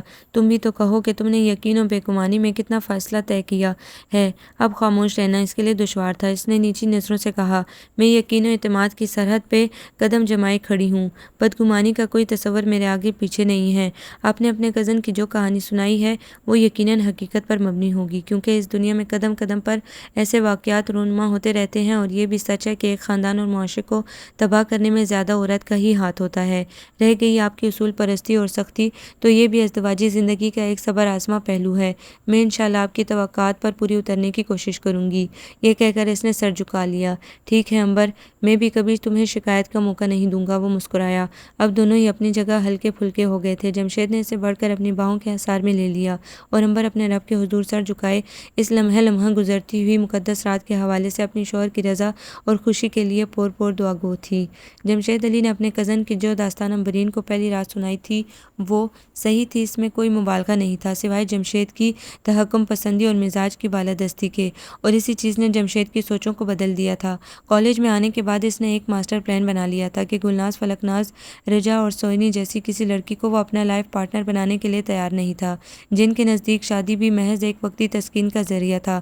کچھ دن گزارنے کے بعد شوہر اور بچوں کو چھوڑ کر راہ فرار اختیار کرنا ایک عام سی بات تھی۔ دولت زندہ باد تو نہیں اور صحیح، لیکن جمشید اس نیچر کا آدمی نہیں تھا۔ وہ اپنی نسل کو تباہ اور اپنے گھر کو برباد ہوتے ہرگز نہیں دیکھ سکتا تھا۔ زر پرستوں اور مغربی کلچر کے اس نمائشی دور میں جہاں شوہر اور بیوی کو لباس کی طرح بدل دیا جاتا ہے، وہ اپنے بچوں کے لیے اچھی ماں کہاں سے لائے؟ یہ سوال تھا جس نے اسے ابلا پائی کے لیے مجبور کر دیا تھا، اور اس نے مسلسل 4 سال محض کھوجنے اور تلاش کرنے میں گزار دیے تھے، اور آخر امبرین کی شکل میں اسے گوہر مقصود مل گیا اور اس نے امبرین سے شادی کر لی۔ وہ اپنی طبیعت اور مزاج کو سمجھتا تھا، یہ بھی جانتا تھا کہ آج کی تعلیم یافتہ اور آزادی نسواں کی حامی لڑکیاں تو برابری کے حقوق چاہتی ہیں، وہ کب اس جیسے بالادست اور تحکم پسند شوہر کو برداشت کر سکیں گی؟ مگر امبر ایک ایسے طبقے سے تعلق رکھتی تھی جہاں مذہبی، اخلاقی اور انسانی پاسداری کو دنیا کی ہر چیز پر مقدم سمجھا جاتا تھا۔ اس کے خاندان کی ہر عورت، ہر لڑکی شوہر پرستی کی زندہ تصویر تھی، جبکہ جمشید کے گھرانے یا فرد کو کوئی تعلق فاخر حسین کے خاندان سے نہیں تھا۔ حیرت کی بات تھی کہ جمشید نے اپنی زندگی، اپنا گھر اور اپنے ہونے والے بچوں کا مستقبل محفوظ رکھنے کے لیے کس طرح منصوبہ بندی کی تھی۔ اپنی نسل کے تحفظ کے لیے اس نے ایک عام ڈگر سے ہٹ کر پلاننگ کی تھی تاکہ وہ معاشرے میں سر اٹھا کر چل سکے۔ وہ بہت خوش تھا کہ اس نے جو چاہا پا لیا تھا۔ شادی کے ابتدائی دن بہت خوبصورت گزرے تھے۔ اس نے امبر کو اتنی محبت دی، اتنی توجہ، اتنا پیار دیا کہ وہ اس سیر میں ڈوبی رہی، سوچتی تھی کہ اگر یہ زندگی جنت ہے تو جنت کیسی ہوگی۔ مگر اس کے بعد لگا جیسے کسی نے اس کو طویل نیند سے بیدار کر دیا ہو۔ موسم کا رنگ بتدریج بدلنے لگا۔ جمشید کی محبت، پیار اور توجہ رسم و راہ میں بدلنے لگی۔ اس کے لب و لہجے میں وہ چاشنی اور حلاوت نہ رہی جس چاہ سے جمشید اسے بیاہ کر لایا تھا، اور پہلی رات اپنی کزن کی کہانی سنا کر اس نے اپنے ہونے والے بچوں کے لیے ایک اچھی ماں کی خواہش کا اظہار کیا تھا۔ وہ پیار میں بھیگا ہوا لہجہ، وہ محبت میں گھندے ہوئے الفاظ، ان شادماں لمحوں نے اسے فرش سے اٹھا کر عرش پر بٹھا دیا تھا۔ ویسے بھی جمشید ایک روایتی شوہر تھا، محبوب نہیں تھا، جبکہ محبوب بھی شادی کے بعد محبوب نہیں رہتا، ایک سخت گیر شوہر بن جاتا ہے۔ مگر امبرین کی نئی زندگی کی ابتدا اتنی حسین اور ڈرامائی انداز میں ہوئی تھی کہ دل اس تبدیلی کو قبول نہیں کر رہا تھا۔ فضا میں تربیہ نغموں کی وہ موسیقی نہیں تھی، بلکہ جمشید علی کے کرخت لہجے اور اونچی آواز کا کوڑا تھا جس نے ماحول کے ساتھ ساتھ اسے بھی اندر تک لرزا دیا تھا، اور وہ گھنٹوں خود کو یقین دلاتی رہی تھی کہ کیا یہ آواز، یہ لب و لہجہ میرے مہربان، محبت کرنے والے شوہر جمشید علی کا ہی تھا یا کسی اور کا؟ اس کے اندر کی وہ خوبصورت احساسات کی نازک طبع، مخلص اور ٹوٹ کر چاہنے والی لڑکی انتہائی خوفزدہ ہو گئی۔ اس کے بعد ہر چیز، ہر کام، ہر بات پر تنقیدیں شروع ہو گئی۔ ماشاءاللہ بھری سسرال تھی، نندے، دیور، جیٹھ، پھوپھی ساس اور سگی ساس سسر نہیں تھے، ان کی جگہ پھوپھی ساس ان کا نعم البدل تھی۔ پورے گھر کا کنٹرول ان کے ہاتھ میں تھا، مگر طبیعت کی شفیق تھی۔ 3 ماہ تو بادِ سرسر کے جھونکوں کی طرح سرسراتے ہوئے لمحوں میں گزر گئے۔ اسے نندوں نے نہ کچھ کرنے دیا۔ اس کے بعد اس کے کام کا پیریڈ شروع ہوا۔ شوہر کی خدمت تو اس کا فرض تھی، مگر ساس، نندوں اور دیوروں کے کام بھی اس کے واجبات میں شامل تھے۔ میلے کپڑے مشین میں ڈالنا، گھر کی صفائی ستھرائی کرنا اس کی ذمہ داری تھی۔ امبر کے سسرال میں کوئی بھی نوکرانی کا قائل نہیں تھا۔ پھپھو ساس کہتی تھی، جس گھر میں بہو بیٹیاں ہوں وہاں ماسیوں کا کیا کام؟ کیا وہ ہم سے اچھی صفائی کریں گی؟ جب تک ان کے سر پر نہ سوار ہو کیا مجال ڈھنگ کا کام کر لیں؟ جتنی دیر انہیں بتاؤ سمجھاؤ اتنی دیر میں تو خود ہی کر لو۔ اور یہ بات امبرین کو اچھی لگی تھی۔ اس کے گھر میں سب ماں بہنیں بھاوج مل کر کام کرتی تھیں اور ذرا دیر میں گھر جگمگ کرنے لگتا تھا۔ کام سے تو وہ بالکل نہ گھبراتی تھی۔ چولہا ہانڈی ساس اور دیورانی سنبھالتی تھی۔ پھپھو ساس کہتی تھی کہ اپنے آپ کو ہر وقت متحرک رکھنا چاہیے، اس بڑھاپے میں بھی دیکھو جوانوں کی طرح ہر کام کرتے ہیں۔ ایک وہ ہماری بیٹی عفت ہے، بڑے گھر بیاہ کر کیا گئی کہ بادشاہ زادی بن گئی، ہل کر پانی نہیں پیتی، اندر باہر نوکروں کی ریل پیل ہے، اچھے سے اچھا کھا لیا پی لیا، فیشن کر لیا، ایک سے ایک لش لش کرتا قیمتی لباس زیب تن کر لیا اور لمبی سی گاڑی میں بیٹھ کر گھوم پھر آئی، شاپنگ کر لی اور بس بچے آیا اور نوکروں پر پل رہے ہیں۔ ساس نندوں کا جھگڑا نہیں، وہ اپنے گھر اور بہو رانی اپنے گھر۔ 1 سال ہی میں دبلی پتلی نازک سی عفت کے اندر کسی نے ہوا بھر دی، پھول کر غبارہ بن گئی ہے۔ 2 بچوں ہی میں بلڈ پریشر اور بے خوابی کی مریضہ بن گئی۔ گھٹنوں کے درد نے الگ پریشان کر دیا۔ میں نے کتنا سمجھایا کہ گھر میں نوکر ہیں تو کیا ہوا، گھر اور بچوں کے 1000 کام ہوتے ہیں، اپنا کام کرنے میں کوئی ذات تو نہیں گھٹ جاتی، اگر وہ کام کرنا بھی چاہے تو میاں نہیں کرنے دیتے کہ آخر یہ نوکر کس لیے ہیں؟ میں تو کہتی ہوں کہ دونوں ہی میاں بیوی بیوقوف ہیں۔ جمشید کی پھپھو کی زبان چلتی تھی تو آگے کوئی بریک آتا ہی نہ تھا، بولے ہی چلی جاتی، مگر جو بھی کہتی تھی غلط نہیں ہوتا۔ جب سے اس نے کام میں ہاتھ لگایا، اس نے شوہر کے ہر کام کو پہلے ترجیح دی۔ اس کے باوجود وہ چاہتا تھا کہ اس کا ہر کام اپ ٹو ڈیٹ رہے۔ اس کے لہجے میں سختی اور حکم کا عنصر غالب آ گیا، ہر کام میں جلدی اور خود آرائی شامل ہو گئی۔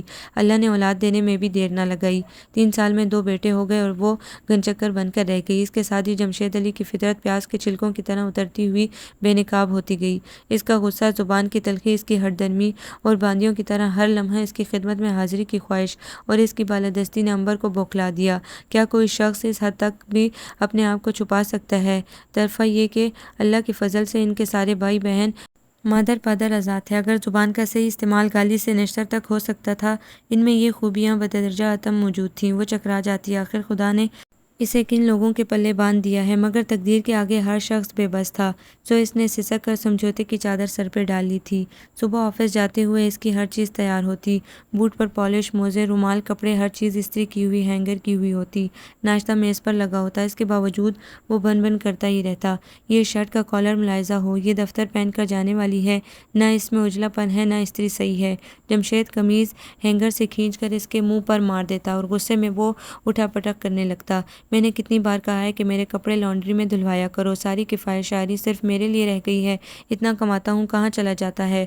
آخر ایک مینیجنگ ڈائریکٹر کی کوئی پوزیشن ہوتی ہے اور یہ بوٹ ذرا بھی چمک نہیں۔ لاؤ برش مجھے دو۔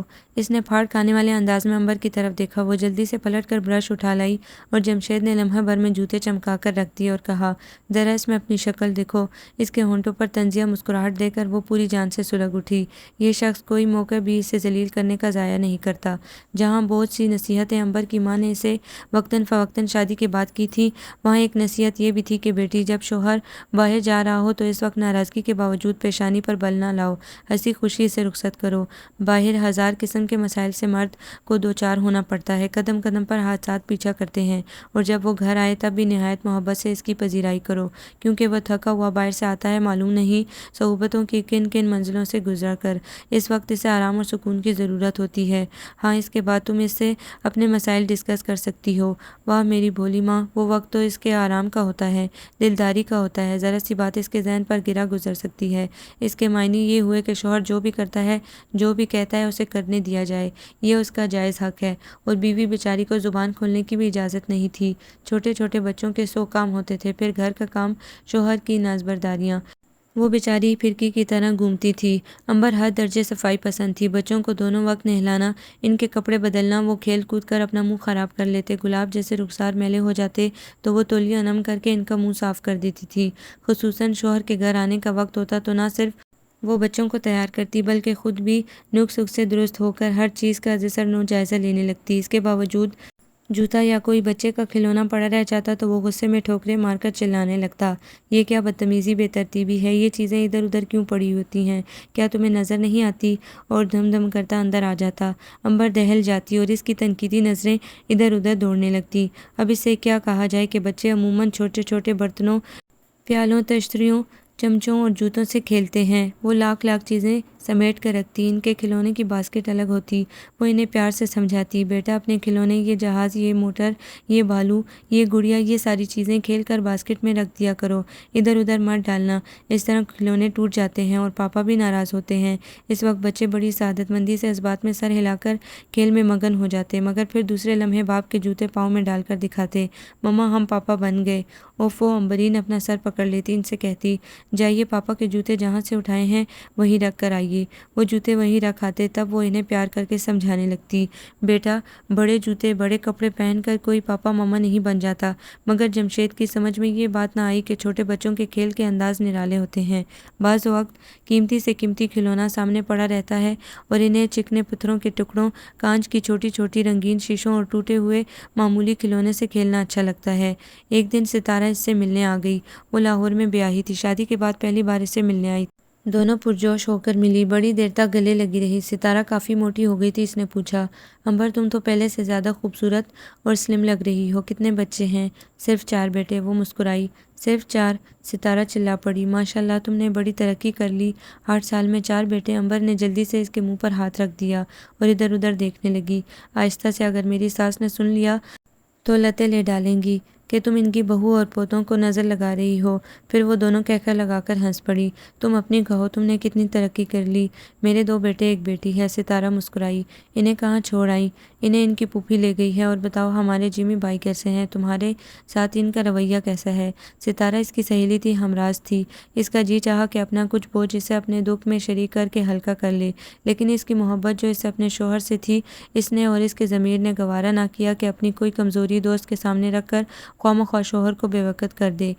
ارے بھائی کیا سوچنے لگی؟ کیا ہر دم بس تو ہو، تیرا جلوہ ہو اور گوشہ تنہائی؟ وہ زور سے ہنس پڑی اور کچھ شرمائی سی بولی، نہیں خیر، اب 4 بچوں کے بعد تو یہ صورتحال نہیں رہی، مگر وہ بہت اچھے ہیں، میرا بہت خیال رکھتے ہیں۔ چلو شکر ہے، اللہ تمہیں سدا خوش رکھے۔ اب تم بھی تو کچھ بتاؤ۔ بہت خوش ہوں، ایسی زندگی تو کسی کسی کو ملتی ہے، دولت بھی، آزادی بھی، محبت بھی اور اولاد بھی۔ تم تو سدا کی ایسی تھی، دولت اور آزادی کی دیوانی رہی، محبت اور اولاد وہ تمہیں بونس میں مل گئی۔ دونوں سہیلیوں کے کہہ کے باہر تک جا رہے تھے۔ نند چائے کی ٹرالی لیے اندر آ گئی۔ کافی لوازمات تھے۔ امبرین نے تعارف کرایا، پھر ستارہ بچوں سے مل کر بہت خوش ہوئی۔ پھر دوسری نند بھی آ گئی۔ سب نے باتوں کے درمیان ہنستے مسکراتے چائے ختم کی اور جانے کی اجازت چاہی۔ میں کل واپس جا رہی ہوں، جمی بھائی کو بہت سلام کہنا، مجھے ان سے نہ ملنے کا افسوس ہے۔ پھر اس نے نندوں کو گلے لگایا اور امبر کو پیار کر کے خدا حافظ کہتی ہوئی چلی گئی۔ امبرین نے بہت چاہا کہ وہ ستارہ کے سینے سے لگ کر پوچھے کہ کیا اپنے کو کوئی اس طرح بھی بدل سکتا ہے، چھپا سکتا ہے، جس طرح بقول تمہارے ہیرو جمشید علی نے اپنے وجود اور چہرے کو 1000 نقابوں میں چھپا لیا تھا، اور شادی کے 3 ماہ بعد وہ نقابیں وقتاً فوقتاً گرتی رہی تھیں ایک ایک کر کے، اور 8 سال میں اس کا اصل چہرہ سامنے آ گیا، مگر وہ کچھ بھی ستارہ سے نہ کہہ سکی تھی، یہ سوچ کر کہ اگر اس کا بھرم ٹوٹتا ہے تو یہ کب سالم رہ سکتی ہے۔ آخر یہ ایک شوہر پرست اور عزت دار گھرانے کی لڑکی تھی۔ اس کے گھر مردوں کا بڑا احترام ہوتا تھا، اور گھر کے مرد خواہ باپ ہوں، تایا ہوں، چچا ہوں یا بھائی، عورت کو بڑی عزت دیتے تھے، کوئی کسی سے چیخ کر بات نہیں کرتا تھا۔ امبرین کی والدہ خاندان سادات کی بیٹی تھی، کھری سید، ابو انہیں بہت چاہتے تھے، گھر کا کوئی مرد انہیں نگاہ بھر کر نہیں دیکھتا تھا، اکثر وہ جلال میں آ جاتی تھی، مگر خدمت اور محبت میں کوئی کمی نہیں آتی تھی۔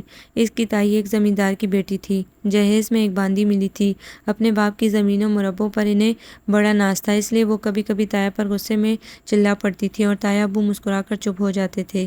ایک دن امبرین نے تایا جان سے پوچھا، تایا ابو کیا آپ تائی جان سے ڈرتے ہیں؟ امبر ہمیشہ سے ہر چیز ہر بات پر گہری نظر رکھتی تھی، ان کا بڑا زوردار کہکا فضا میں گونج گیا۔ مسکرا کر بولے، یہ بات تم نے کس بنا پر کہی؟ اس لیے کہ تائی جان جب غصے میں ہوتی ہیں تو وہ بولتی ہیں اور آپ سنتے ہیں۔ ہاں بیٹی، وہ مثل تم نے سنی ہوگی کہ کبھی ناؤ گاڑی پر اور کبھی گاڑی ناؤ پر۔ تو اس وقت کچھ ایسی ہی سچویشن ہوتی ہے۔ ویسے بھی بیٹا، عورت چاہے تمہاری ماں ہو، تائی ہو یا چچی، قابل تعظیم ہوتی ہیں۔ یہ ہمارے بچوں کی ماں بھی ہوتی ہیں، ان کی آیا بھی، ان کی دودھ پلائی بھی، اور ان کی دنیا بھر کے چھوٹے بڑے کاموں کی نگرانی بھی اسی کے سپرد ہوتی ہے۔ پھر گھر کے سربراہ کی ذمہ داری اور ناز نخرے بھی وہی اٹھاتی ہے۔ اتنے ڈھیر سارے کام، اور اس کی ننھی سی اکیلی جان، اگر وہ تھوڑا سا غصہ ہم پر اتار لیتی ہے تو ہم بھی سن لیتے ہیں، ہمارا کیا بگڑ جاتا ہے؟ یہ کہہ کر ایک بار پھر وہ ہنس پڑے اور عنبر ان کا منہ دیکھنے لگی۔ اس کے گھر میں اخلاقیات کو بہت زیادہ اہمیت دی جاتی تھی۔ اسی عادلانہ اور مشفق ماحول میں اس نے پرورش پائی تھی، اسی لیے وہ جمشید علی کو بڑی عزت دیتی تھی۔ اس کے باوجود اسے کیا ملا؟ جھڑکیاں، غصہ اور تحقیر آمیز لفظوں کے تیر جو سیدھے اس کے دل پر جا کر لگتے تھے۔ شادی کے بعد اس کا میکہ تقریباً چھوٹ گیا تھا۔ کبھی کبھی ماں باپ کی قدم بوسی کو جاتی بھی تو جمشید علی کے ساتھ اور انہی کے ساتھ واپس آ جاتی۔ جب بھی اپنے گھر جاتی تو خلاف توقع اور خلاف معمول جمشید اس قدر اخلاق و محبت کا ثبوت دیتا تھا کہ عنبر کی ہر سوچ کی نفی ہونے لگتی تھی، اور اس کی تجربہ کار امی اس کی آنکھوں اور چہرے کی تحریروں میں الجھ کر رہ جاتی تھیں اور چلتے وقت اسے گلے سے لگا کر سرگوشی میں کہتی، بیٹی، ایثار اور وفا ازدواجی زندگی کا پہلا زینہ ہے۔ اپنے قدموں کو مضبوط رکھنا، پل صراط کی یہ منزل بڑی صبر آزما ہوتی ہے۔ میں تمہارے لیے دعا کروں گی۔ اور عنبرین گھبرا کر ان کی طرف دیکھنے لگتی۔ ان کی دورز نگاہوں نے اس کے اندر اتر کر جو تجزیہ کیا تھا وہ غلط نہیں تھا۔ آخر ماں تھی جو نباز فطرت کہلاتی ہیں۔ بچوں کے سلسلے میں بھی اسے شوہر کی طرف سے کوئی تعاون نہیں ملا تھا۔ خدا نے اس کی گود بچوں سے بھر دی تھی، تلے اوپر 5 بیٹے دیے تھے۔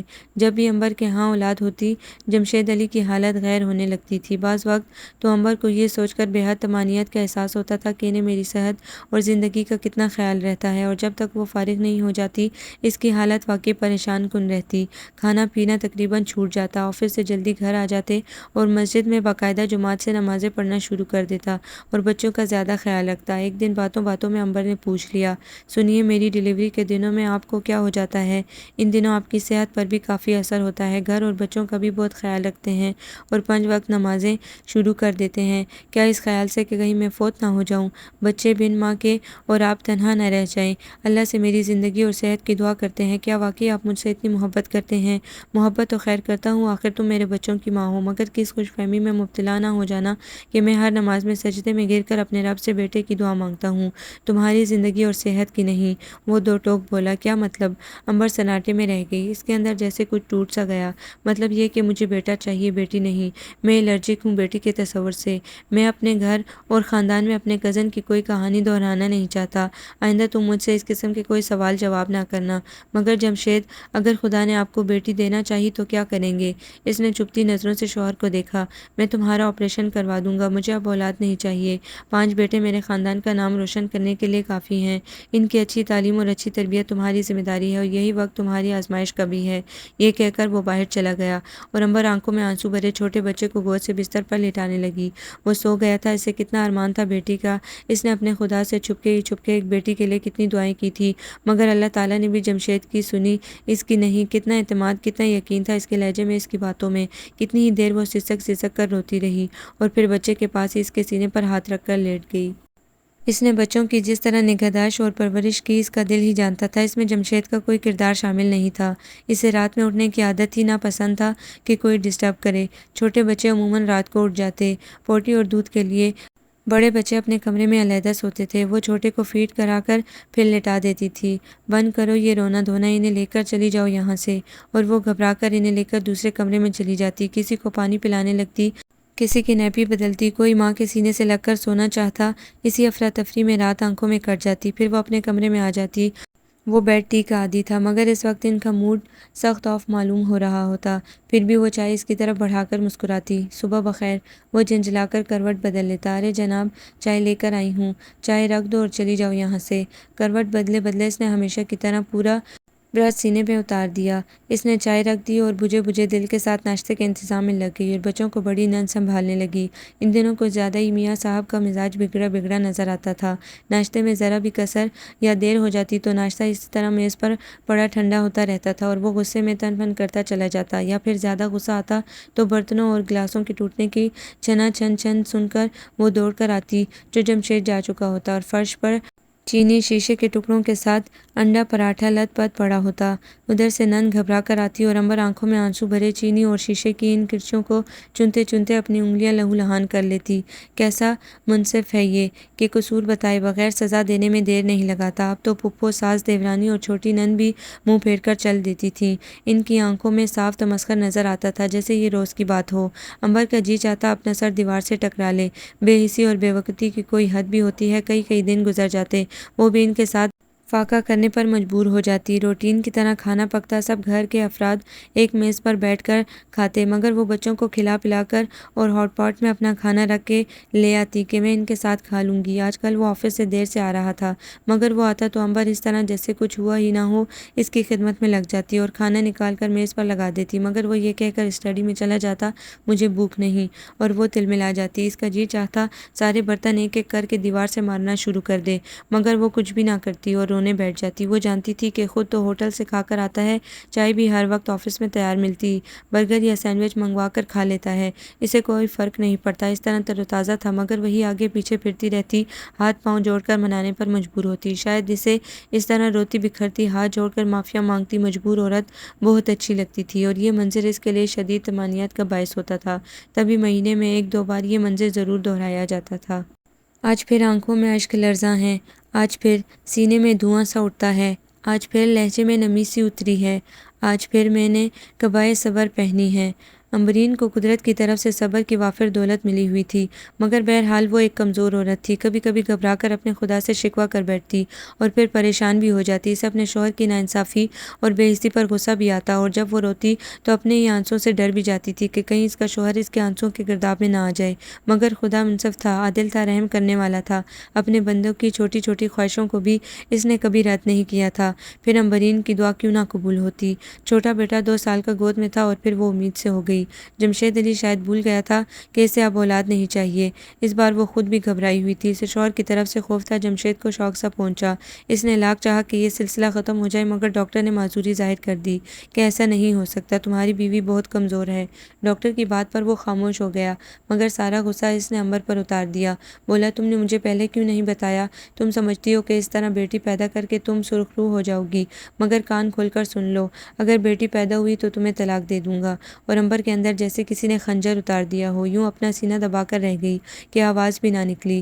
اس نے اسے روتے دیکھا اور باہر چلا گیا۔ امبر کی طبیعت خراب تھی، اپنی کمزوری سے زیادہ شوہر کی دھمکی نے اس کے اعصاب کو شل کر دیا تھا۔ بیٹی کی بیماری کی خبر سن کر امبر کی ماں اور تائی سے دیکھنے آئی تھی۔ ماں کا دل دھک سے رہ گیا، ان کی بیٹی تو سرسوں کے پھول میں بدل گئی تھی۔ پھپھو اور ساس نے انہیں بڑی محبت اور عزت سے بٹھایا، بڑی خاطر مدارت کی۔ اس دن جمشید کی چھٹی تھی، اس نے ہمیشہ کی طرح بڑے اخلاق کا مظاہرہ کیا۔ اس کے سامنے میز پر ہر قسم کے فروٹ باسکٹ میں رکھے ہوئے تھے۔ جمشید نے کہا، اماں جان، آپ اپنی بیٹی کو سمجھائیے، کچھ کھاتی پیتی نہیں، دنیا کی ہر شے موجود ہے، دیکھیں نا کتنی کمزور ہو گئی ہے۔ جمشید کی محبت آمیز باتوں سے ماں نے امبر کی طرف مسکرا کر دیکھا۔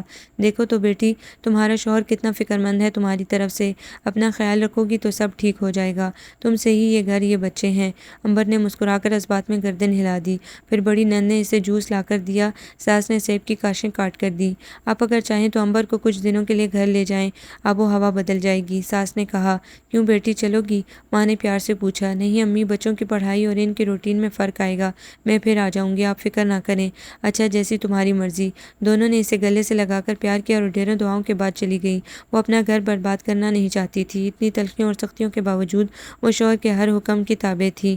اس کی مرضی نہیں تھی کہ وہ میکے 2-4 دن بھی جا کر گزار لے، اسی لیے امبر نے کبھی میکے جانے کی ضد نہیں کی۔ وہ خود ہی کبھی کبھی اسے لے جا کر ملا لاتا تھا۔ اس کے لیے اتنا ہی کافی تھا۔ پھر وقت تیزی سے گزرا۔ عنبر نے اپنے کو سنبھال لیا تھا اور جمشید کا بھی رویہ کچھ نرم ہو گیا تھا، مگر پھر ایک دن عنبر کی طبیعت خراب ہو گئی۔ فوری طور پر ساس اسے اسپتال لے گئی اور جمشید نے ہمیشہ کی طرح مسلح سنبھال لیا۔ وہ سجدے میں گر کر گڑ گڑاتا رہا، مگر اس کی ہر دعا سدا بصیرہ ثابت ہوئی۔ ہر دعا کو کشش ثقل کی طرح زمین نے اپنی طرف کھینچ لیا تھا، اسے عرش تک جانے نہ دیا۔ خدا نے عنبرین کو 2 جڑواں بیٹیاں دے دیں۔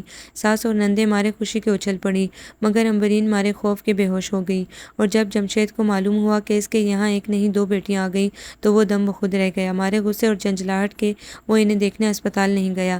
تیسرے دن جب ساس نندوں کے ساتھ عنبرین دونوں بچیوں کو لے کر گھر آئی تو یہاں دیورانی پھپھو ساس اور دیوروں نے گھر کو خوب سجایا تھا دونوں بھتیجوں کے استقبال کے لیے، کیونکہ ان کے گھر میں بھی بیٹے زیادہ تھے اور بیٹیاں صرف 2، اسی لیے انہیں سب سے زیادہ خوشی تھی۔ جبکہ جمشید کے چہرے سے یوں لگ رہا تھا جیسے کسی نے اسے موت کی خبر سنا دی ہو۔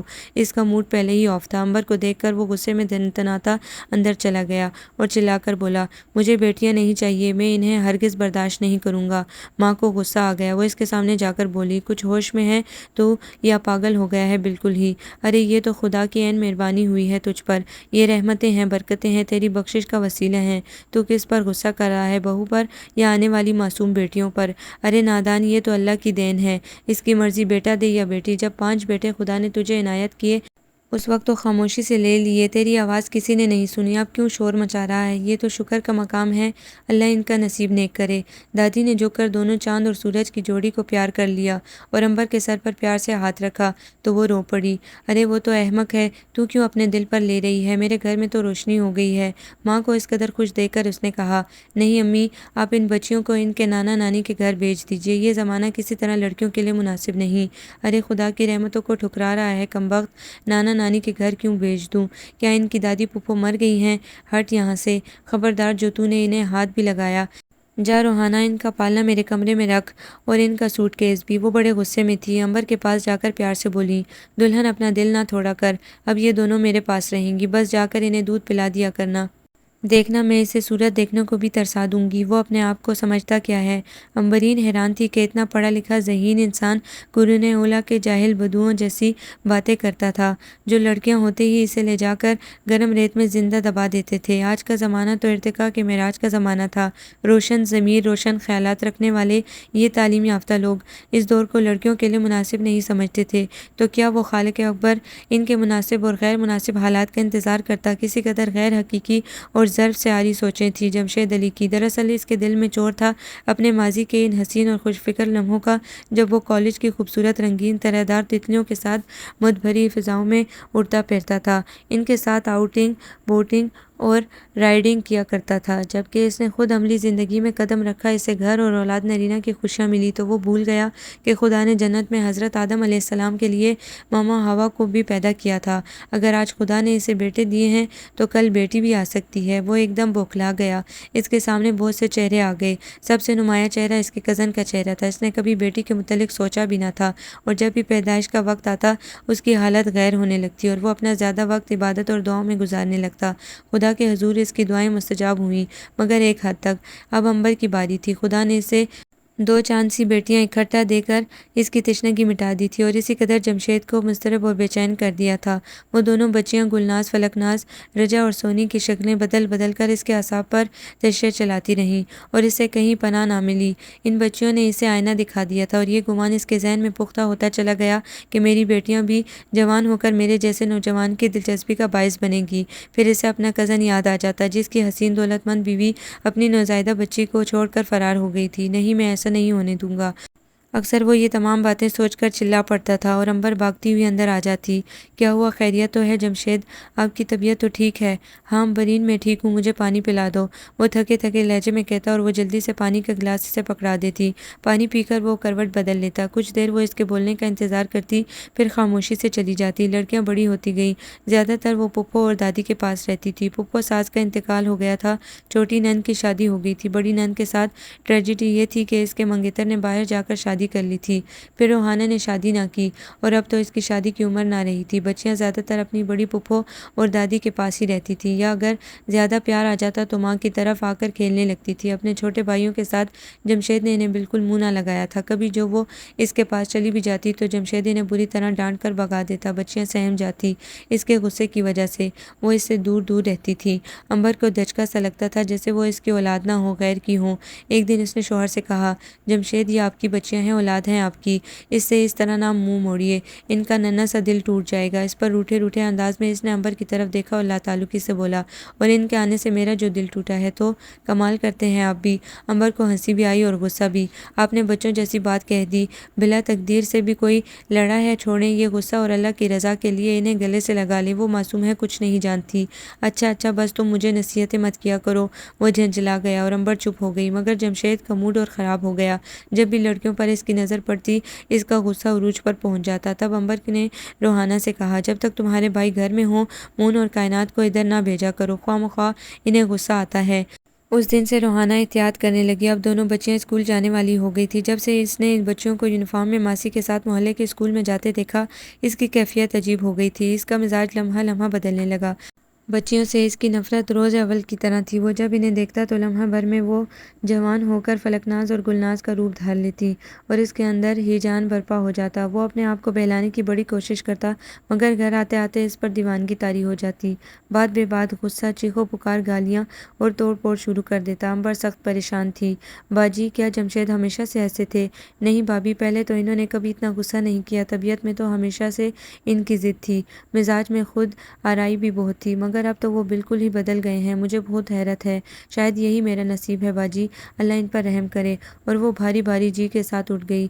عنبر دل ہی دل میں اپنے شوہر کی صحت و سلامتی اور اعتدال پسندی کی دعا کرتی رہتی تھی۔ طبعاً وہ کم گو تھی، عفو درگزر بھی اس میں بہت تھا، مگر لڑکیوں کی باپ کی محبت سے محرومی نے اسے بکھیر کر رکھ دیا تھا۔ اب بچیوں کی دادی پوتیوں کو مرغی کے بچوں کی طرح اپنے نرم گرم پروں میں چھپا کر ان کی دیکھ ریکھ کر رہی تھی۔ ایسی تو شاید ماں بھی نہ کر سکتی تھی۔ وہ دیکھ رہی تھی کہ جمشید ان معصوم پریوں کو دیکھ کر کتنی نفرت سے منہ پھیر لیتا ہے، ان کے دل پر کون سا لگتا۔ وہ ماں تھی، بیٹے کی افطار تباہ اور نشست و برخاست کو سمجھتی تھی، اور یہ بھی کہ وہ بھونرا ہے جو پھولوں، شگفتہ کلیوں اور رنگین تتلیوں کے درمیان میں رہتا ہے۔ مگر چونکہ وہ بڑا بیٹا تھا، جوان، باصلاحیت، خوبرو اور ذہین تھا، اس لیے انہوں نے بیٹے سے کبھی کچھ نہیں پوچھا، کچھ نہیں کہا۔ البتہ کبھی کبھی وہ خوفزدہ ضرور ہو جاتی تھی کہ اگر اس نے کبھی اپنی زندگی کے لیے کسی ایسی ہی شگفتہ کلی کا انتخاب کر لیا تو کیا ہوگا؟ اپنے دیور کے اکلوتے بیٹے کا انجام ان کے سامنے آ جاتا، جس کی دولت مند اور انتہائی حسین فیشنیبل بیوی اپنے شیرخوار بچی اور محبت کرنے والے شوہر کو چھوڑ کر اپنے دیرینہ محبوب کے ساتھ فرار ہو گئی تھی۔ وہ جانتی تھی کہ مغربی طرز زندگی اور آسائشوں میں پرورش پانے والی لڑکیوں کا کوئی مستقبل نہیں ہوتا۔ وہ رشتوں کا تقدس نہیں جانتی، یا پھر انہیں بتایا نہیں جاتا۔ مگر جب جمشید نے عنبرین اور اس کے خاندان کے متعلق ماں کو بتایا کہ آپ ناصر حسین کے گھر ان کی بیٹی عنبرین کا رشتہ لے کر جائیں، تو ماں انگنت شکر کر کے سجدے بجا لائی تھی کہ اللہ نے ان کی دعاؤں کا بھرم رکھ لیا اور بیٹے کو سیدھا راستہ دکھایا۔ جب عنبرین بیاہ کر گھر آئی تو اس کے طور طریقے اور اس کا سلیقہ دیکھ کر خوش ہو گئیں، مگر چونکہ مزاج کی تیز تھی، اسی لیے انہوں نے بہو کے درمیان روایتی فاصلے قائم رکھے۔ وہ دیکھ رہی تھی کہ ان کا بیٹا اس معصوم لڑکی سے اپنے حقوق سے کچھ زیادہ طلب کرنے لگا ہے، اتنا کہ وہ ناانصافی کی حدود میں داخل ہو گیا تھا۔ اس کا نہیں افسوس تھا، مگر بہو کسی انتہائی شریف ماں باپ کا خون تھی، جس نے اف تک نہ کی۔ یہ دکھ تو انہیں تھا، مگر جب 5 بیٹوں کے بعد خدا نے اسے 2 جڑواں بیٹیاں دیں تو اس وقت اچانک جمشید کی تبدیلی نے انہیں حیران کر دیا، اس گھر میں ہنگامہ کھڑا کر دیا تھا۔ انہیں امید نہ تھی کہ زمانہ جاہلیت کی طرح بیٹیوں کی پیدائش ان کے بیٹے کے لیے اذیت کا سبب بن جائے گی، اس لیے وہ ان بچیوں کو اپنے کمرے میں لے آئیں اور پوتیاں ان کے زیر سایہ پلنے لگیں۔ ایک تو روحانہ کا غم کہ وہ اسے کوئی چھت، کوئی سائبان نہ دے سکی، دوسرا غم یہ کہ بیٹے نے خدا کی رحمتوں کو ٹھکرا کر کفران نعمت کیا تھا۔ چھوٹے بیٹے کی وہ پہلے شادی کر چکی تھی، اس لیے گھر میں ایک بہو پہلے سے تھی، وہ بھی اپنی بھانجی۔ اب دونوں پوتیاں بھی بڑی ہو رہی تھیں، مگر ابھی تک باپ کی محبت نہ جاگی تھی۔ آخر ایک دن انہوں نے بھی اپنی آنکھیں ہمیشہ کے لیے بند کر لیں۔ عنبرین کو بے حد صدمہ ہوا تھا، اگرچہ ان کی توجہ ان کی محبت نہ ہوتی تو اس کی بچیاں رل جاتی۔ کتنا بڑا سہارا تھا ان کا جو موت چھین کر لے گئی۔ اب دونوں بیٹیوں کو روحانہ نے کلیجے سے لگا لیا تھا۔ جو لڑکیاں بڑی ہو رہی تھی جمشید کا بلڈ پریشر ہائی ہوتا جا رہا تھا۔ وہ اپنا ملال پچھتاوا غصے کی شکل میں امبرین پر اتار دیتا تھا اور کبھی کبھی ہاتھ میں چھوڑ دیتا۔ اس وقت امبر کو اپنی ساس بہت یاد آتی تھی۔ وہ کتنی بھی سخت تھی مگر بہو کے ساتھ زیادتی برداشت نہ کر سکتی تھی۔ جمشید کے 3 بیٹے ہائی اسکول اور ایک کالج میں پہنچ گیا تھا۔ چھوٹا بیٹا اور دونوں بیٹیاں پرائمری میں پڑھ رہی تھی۔ امبر انہیں بہت چاہتی تھی، ان کا ہر طرح خیال رکھتی تھی۔ مون اور کائنات چھپ چھپ کر باپ کو دیکھا کرتی تھی۔ ان کی سمجھ میں یہ بات نہیں آتی تھی کہ آخر پاپا ان سے کیوں ناراض رہتے ہیں۔ امی کہتی ہے کہ تمہارے پاپا بہت کام کرتے ہیں، اسی لیے تھک جاتے ہیں اور اسی لیے ان کا مزاج بھی چڑچڑا ہو گیا ہے۔ اور روحانہ پھپھو نے انہیں ایک بار بتایا تھا کہ تمہاری دادی نے تمہیں گود لے لیا تھا، اس پر تمہارے پاپا ناراض ہو گئے۔ وہ کہتے ہیں کہ تم دادی کی بیٹیاں ہو، ہماری نہیں۔ اس طرح امبر اور روحانہ نے انہیں بہلا دیا تھا مگر اب وہ بڑی ہو رہی تھی۔ ان میں تھوڑی تھوڑی اچھی بری سمجھ آتی جا رہی تھی۔ وہ اپنے بھائیوں کو باپ کے ساتھ ہنستے بولتے دیکھتی تھی۔ ان کا بھی جی چاہتا تھا کہ وہ بھی اپنے پاپا سے اسی طرح لاڈ کریں، ان سے چھوٹی چھوٹی چیزوں کی فرمائش کریں، پاپا انہیں بھی اپنے گلے سے لگا کر پیار کیا کریں۔ اکثر کائنات اپنی چچی سے پوچھ بیٹھتی، کامنی اور صادقہ کی طرح مجھے میرے پاپا کیوں نہیں پیار کرتے؟ چاچو تو انہیں گھمانے بھی لے جاتے ہیں۔ تو چچی کائنات کو پیار کر کے سمجھانے لگتی، دیکھو تمہارے پاپا بہت مصروف رہتے ہیں اور تمہارے چاچو تو تمہیں بھی سیر کرانے لے جاتے ہیں۔ سب انہیں اس طرح سمجھاتے بہلاتے تھے کہ ان کے دل میں باپ کی طرف سے نفرت یا لا تعلقی بھی پیدا نہ ہو اور وہ مطمئن بھی ہو جاتی۔ کئی بار امبر نے جمشید سے کہا، آپ ساری باتیں شکوے شکایتیں چھوڑ دیں اور بچیوں کی ذمہ داری قبول کریں۔ وہ اب سمجھدار ہو رہی ہیں، باپ کی اس لا تعلقی کو کیا نام دیں گی؟ آخر آپ سمجھتے کیوں نہیں ہیں؟ اس پر وہ بھڑک اٹھتا، وہ اماں اور روحانہ کی بیٹیاں ہیں، انہی کی ذمہ داری ہے، اگر خرچ وغیرہ کی ضرورت ہو تو میری اجازت ہے، تم جو چاہو انہیں دے سکتی ہو، آخر وہ تمہاری بیٹیاں ہیں۔ اس نے طنز سے مسکرا کر کہا، آپ تو یوں کہہ رہے ہیں جیسے میں انہیں اپنے میکے سے ڈولی میں لائی تھی۔ امبر کو غصہ آ گیا، بہرحال میرے دماغ کو بارود خانہ مت بناؤ، کتنی بار کہا اس موضوع پر کوئی بات نہیں ہوگی۔ جمشید نے جھنجھلا کر کہا تو وہ بھی چپ نہ رہ سکی، اس کا لہجہ بھی تلخ ہو گیا، آپ کا دماغ تو پہلے ہی بارود سے بھرا ہے، میں اس میں مزید کیا ترمیم کروں؟ مگر ایک بات یاد رکھیے گا کہ آپ کی یہ عدم توجہی اور لا تعلقی ان کے کچے ذہنوں کو متاثر کر رہی ہے۔ یہی موقع ہے کہ پیار اور محبت سے ان کی محرومیوں کی تلافی کر دیجیے۔ آپ کی بچیاں بہت پیاری اور نیک ہیں، انہیں گلے سے لگا لیجیے، سارے وسوسے دور ہو جائیں گے۔ امبر کی کوئی التجا اور اصرار کام نہ آیا اور وہ غصے میں اس کو گھورتا ہوا اٹھ گیا اور وہ تڑپ کر رہ گئی۔ یہ کتنا بڑا ظلم تھا کہ اس کی منموہنی پیاری بیٹیاں باپ کی شفقتوں اور اس کی التفات کو ترس رہی تھی، مگر اب اس نے بھی اپنے دل پر پتھر رکھ لیا تھا کہ اب وہ باپ سے بیٹیوں کی محبت کی بھیک نہیں مانگے گی۔ ایک دن جمشید جلدی آفس سے آ گیا، گاڑی ابھی گیٹ سے کچھ دور تھی کہ اس نے دیکھا مون اور کائنات گڑیوں کی طرح سجی بنی ریشمی جلملاتے خوبصورت لباس میں روحانہ کے ساتھ گیٹ سے نکل کر کہیں جا رہی تھی۔ انہوں نے میک اپ بھی کیا تھا، ترشے ہوئے بال شانوں پر پڑے تھے، وہ بہت خوبصورت لگ رہی تھی۔ جمشید کے تن بدن میں آگ لگ گئی، بڑی دیر تک الجھی الجھی سانسوں کو درست کرتے ہوئے آہستہ آہستہ گاڑی آگے بڑھاتا رہا۔ آج اس نے بڑے غور سے اپنی بڑی ہوتی بیٹیوں کو دیکھا، کتنی حسین تھی، جوان ہو کر تو وہ قیامت ڈھائیں گی۔ پھر اس کے سامنے گلناز اور فلکناز اپنی پوری حشر سامانیوں کے ساتھ آ گئی۔ اس نے ہمارے غصے کے ایک دم اسپیڈ بڑھا دی۔ لمحہ بھر میں وہ پورچ میں تھا، گاڑی لاک کر کے وہ تیزی کے ساتھ دم دم کرتا اندر چلا گیا۔ امبر گھبرا کر کمرے سے نکل آئی، خیریت تو ہے؟ آج آپ جلدی آ گئے، طبیعت تو ٹھیک ہے آپ کی؟ وہ قریب جا کر بولی، میرے بعد اس گھر میں جانے کیا کیا ہوتا ہے، آج پتہ چل گیا، شاید اسی لیے میرا جلدی آنا برا لگ رہا ہے۔ وہ غصے میں شعلے اگلنے لگا، یہ آپ کیا کہہ رہے ہیں؟ کیا ہوتا ہے اس گھر میں آپ کے بعد؟ امبرین ہکا بکا سی رہ گئی، یہ آج تمہاری بیٹیاں بن سنور کر کہاں گئی ہیں روحانہ کے ساتھ؟ وہ سوال پر سوال کرتا رہا، ارے محلے میں قاضی اسلم کے بیٹے کی شادی ہے، کارڈ تو آپ کو دکھایا تھا، مگر آپ شادیوں میں جاتے کہاں ہیں، اسی لیے فرزین صادقہ وغیرہ پہلے چلی گئی اور باجی ابھی تھوڑی دیر پہلے مون اور کائنات کے ساتھ نکلی ہیں، تو اس طرح سولہ سنگار کر کے جھلمل کرتے لباس میں نکلنا چاہیے لڑکیوں کو باہر۔ وہ مسلسل غصے میں تھا، جمشید ابھی وہ بچیاں ہیں اور شادی بیاہ میں تو اس طرح کے ریشمی کپڑوں میں بن سنور کے سب ہی جاتے ہیں، اس میں اتنے غصے کی کیا بات ہے؟ اور اس جواب کے ساتھ ہی جمشید نے الٹا تھپڑ اس کے منہ پر جڑ دیا اور دھاڑ کر بولا، مگر میری بیٹیاں اس طرح گھر سے نہیں نکلیں گی، اب وہ آپ کی بیٹیاں ہو گئی۔ امبر نے رخسار پر ہاتھ رکھ کر آنسو بھری آنکھوں سے اس کی طرف غصے میں دیکھ کر کہا، کیا حق ہے آپ کو ان پر پابندیاں لگانے کا، جب آپ کے پاس ان کے لیے ایک لفظ محبت کا نہیں؟ ترستی ہیں وہ آپ کے التفات اور پیار کو، 8 سال ہو گئے، کب آپ نے انہیں مسکرا کر دیکھا، کب گلے لگایا، پھر آج ان پر قدغن کیوں لگا رہے ہیں؟ بولیے، وہ سسکتی ہوئی بولی، تو اس نے اس کے 2-3 ہاتھ اور لگا دیے۔ بدبخت عورت، کچھ بھی صحیح مگر وہ میری بیٹیاں ہیں، میں انہیں اس روپ میں نہیں دیکھ سکتا، تو پھر انہیں اپنے پاس بلا کر رکھیں، خود تربیت کریں ان کی۔ ساری لڑکیاں نہ فلکناز ہو سکتی ہیں نہ گلناز، اسی دلدل سے کچھ ہیرے بھی نکلتے ہیں۔ اور یہ بات اچھی طرح سن لیں کہ کائنات اور مون نے میرے بطن سے جنم لیا ہے، زمانہ کتنا بھی اپنے رنگ میں کیوں نہ رنگنا چاہے مگر ان کا رنگ کبھی مانند نہیں پڑے گا۔ اور اب میں جا رہی ہوں اپنی ماں کے گھر، آپ کے بچے اب بڑے ہو گئے ہیں، انہیں اب میری ضرورت نہیں رہی، سنبھالیے اپنا گھر۔ وہ روتی ہوئی تیزی سے پلٹ کر کمرے میں گھس گئی۔ جمشید بھی اس کے پیچھے اندر آ گیا۔ کیوں جا رہی ہو؟ اس کا لہجہ بدستور آتش گیر تھا، تاکہ ان کی مہربان آغوش میں سر رکھ کر رو سکوں۔ اس کی ہچکیاں بند گئی تھیں، اس نے جلدی جلدی بیگ میں کپڑے رکھے اور کھڑی ہو گئی۔ مگر ایک بات میری بھی پلے باندھ لو امبرین، کہ میں تمہیں لینے نہیں آؤں گا، میرا نام بھی جمشید علی ہے۔ مجھے پتا ہے جمشید صاحب، وہی جمشید علی نا جس نے شادی کی پہلی رات اپنی نئی نویلی دلہن سے وعدہ کیا تھا کہ میں کبھی تمہارے ساتھ ناانصافی نہیں کروں گا، اور آج جو کچھ اس کے ساتھ ہو رہا ہے وہ سب کیا ہے؟ یہ کہہ کر اس نے چادر لی اور آنسو پونچھتی ہوئی باہر نکل گئی۔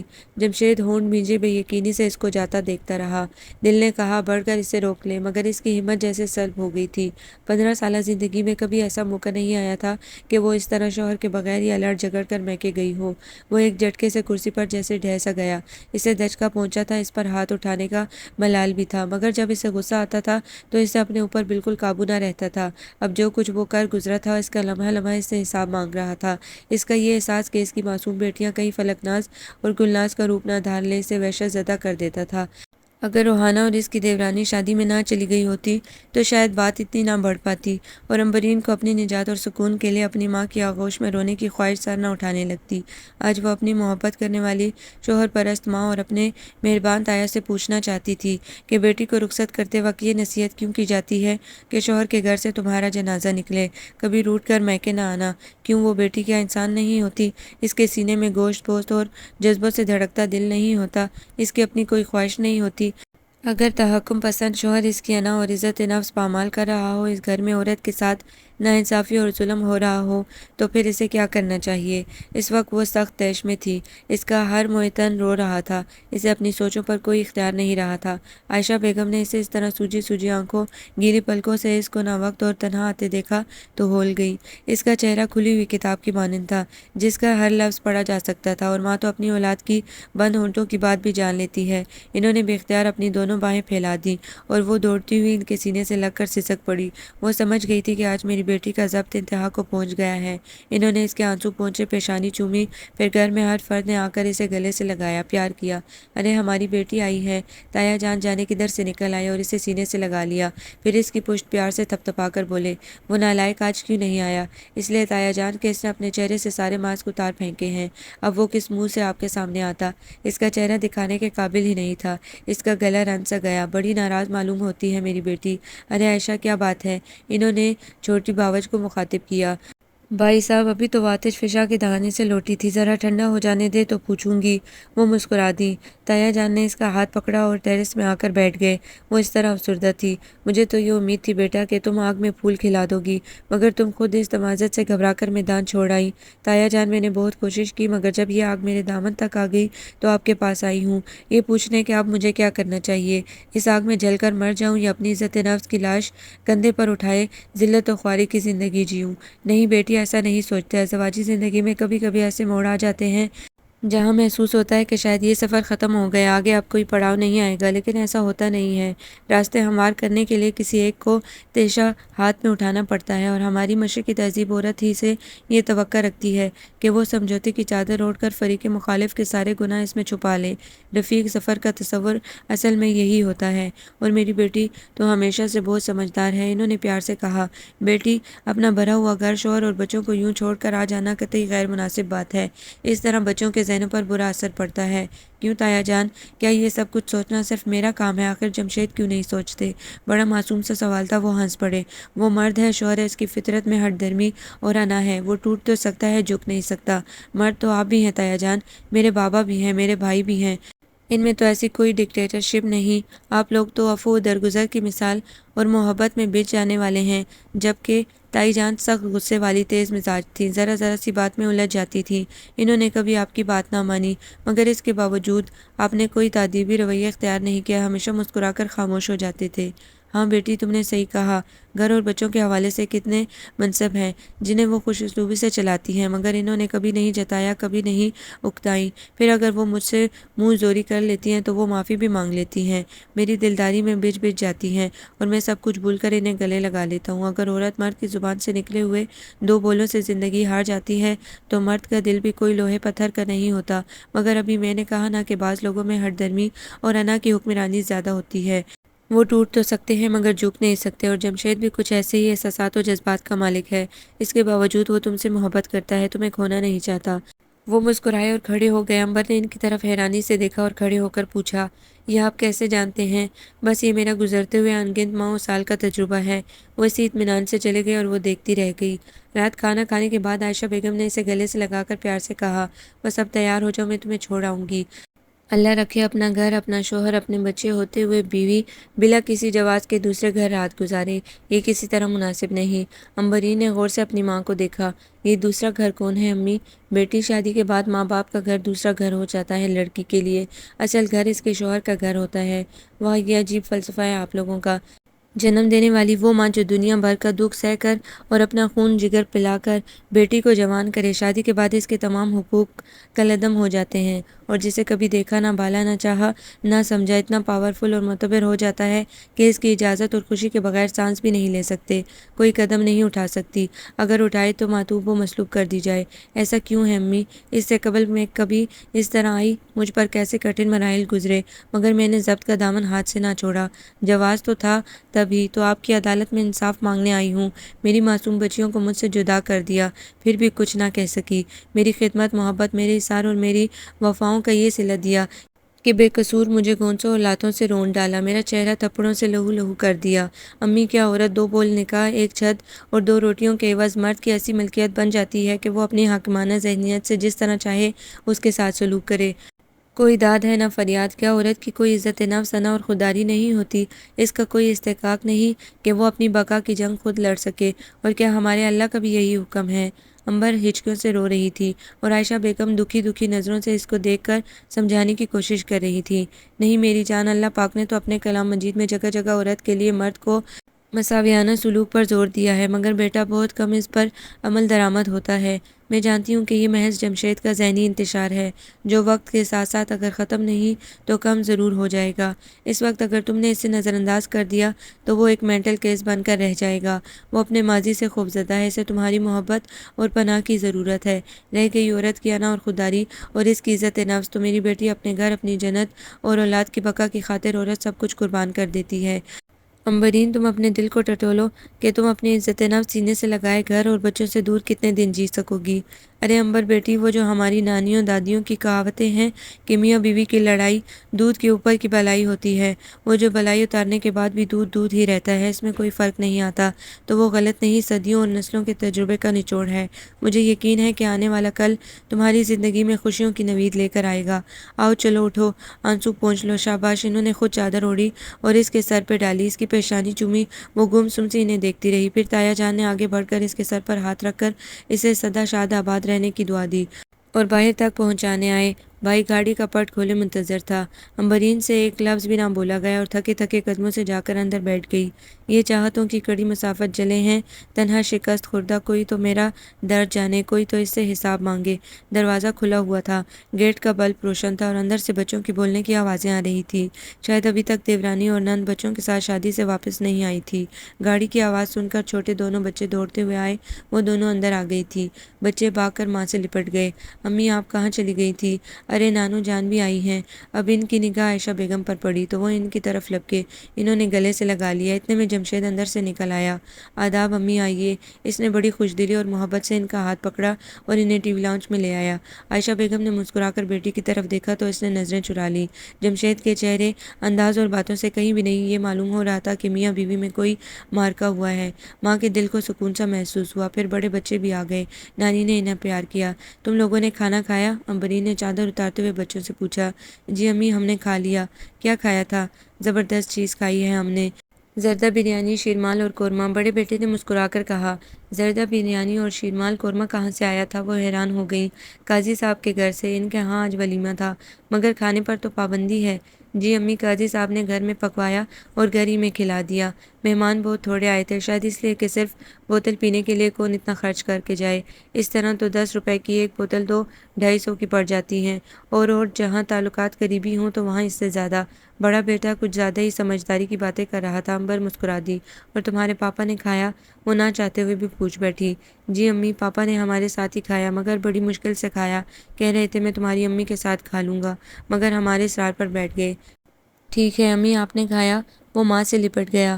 امبرین کا اس پر بے اختیار پیار آ گیا، اسے سینے میں بھینچ لیا، آنکھوں میں آنسو آ گئے۔ کیا میں ان کے بغیر جی سکوں گی؟ دل نے کہا۔ نہیں، کبھی نہیں۔ ہاں بیٹا، میں نے تمہاری نانوں کے ساتھ کھا لیا تھا، امبر نے اس کی پیشانی چوم کر کہا۔ اچھا بیٹا، میں چلوں گی، عائشہ بیگم نے جمشید سے کہا۔ ارے امی، اتنی جلدی کیا ہے؟ میں چائے لا رہا ہوں، 1 منٹ۔ جمشید تیزی سے مڑا تو انہوں نے آواز دیتے ہوئے کہا، نہیں بیٹا، میں رات میں چائے نہیں پیتی، گاڑی میں سیف میرا انتظار کر رہا ہے، پھر آؤں گی۔ ارے آپ نے پہلے کیوں نہیں بتایا کہ سیف بھائی بھی آئے ہیں؟ وہ اپنے دل میں کیا سوچتے ہوں گے؟ جمشید لپک کر باہر چلا گیا، اس کے پیچھے عائشہ بیگم، امبرین اور سب بچے تھے۔ السلام علیکم سیف بھائی، یہ کیا تکلف کیا آپ نے کہ گاڑی میں ہی بیٹھے رہے، اندر کیوں نہیں آئے؟ دونوں نے ہاتھ ملایا۔ کوئی تکلف نہیں، مجھے کام تھا، سیف نے مسکرا کر کہا۔ السلام علیکم ماموں جان، سب بچوں نے کورس میں کہا۔ وعلیکم السلام، جیتے رہو، خدا حافظ، پھر ملاقات ہوگی۔ سیف نے گاڑی سٹارٹ کر دی۔ وہ کچن میں گئی تو ہر چیز بکھری ہوئی تھی، پلیٹوں میں جھوٹے چاول پڑے ہوئے تھے، کچھ فرش پر بکھرے ہوئے تھے، ڈشوں میں زردہ بریانی ڈھکا ہوا رکھا تھا۔ اس نے وہ ڈش اٹھا کر فریج میں رکھ دی اور سارے جھوٹے برتن سنک میں ڈال کر دھونے لگی۔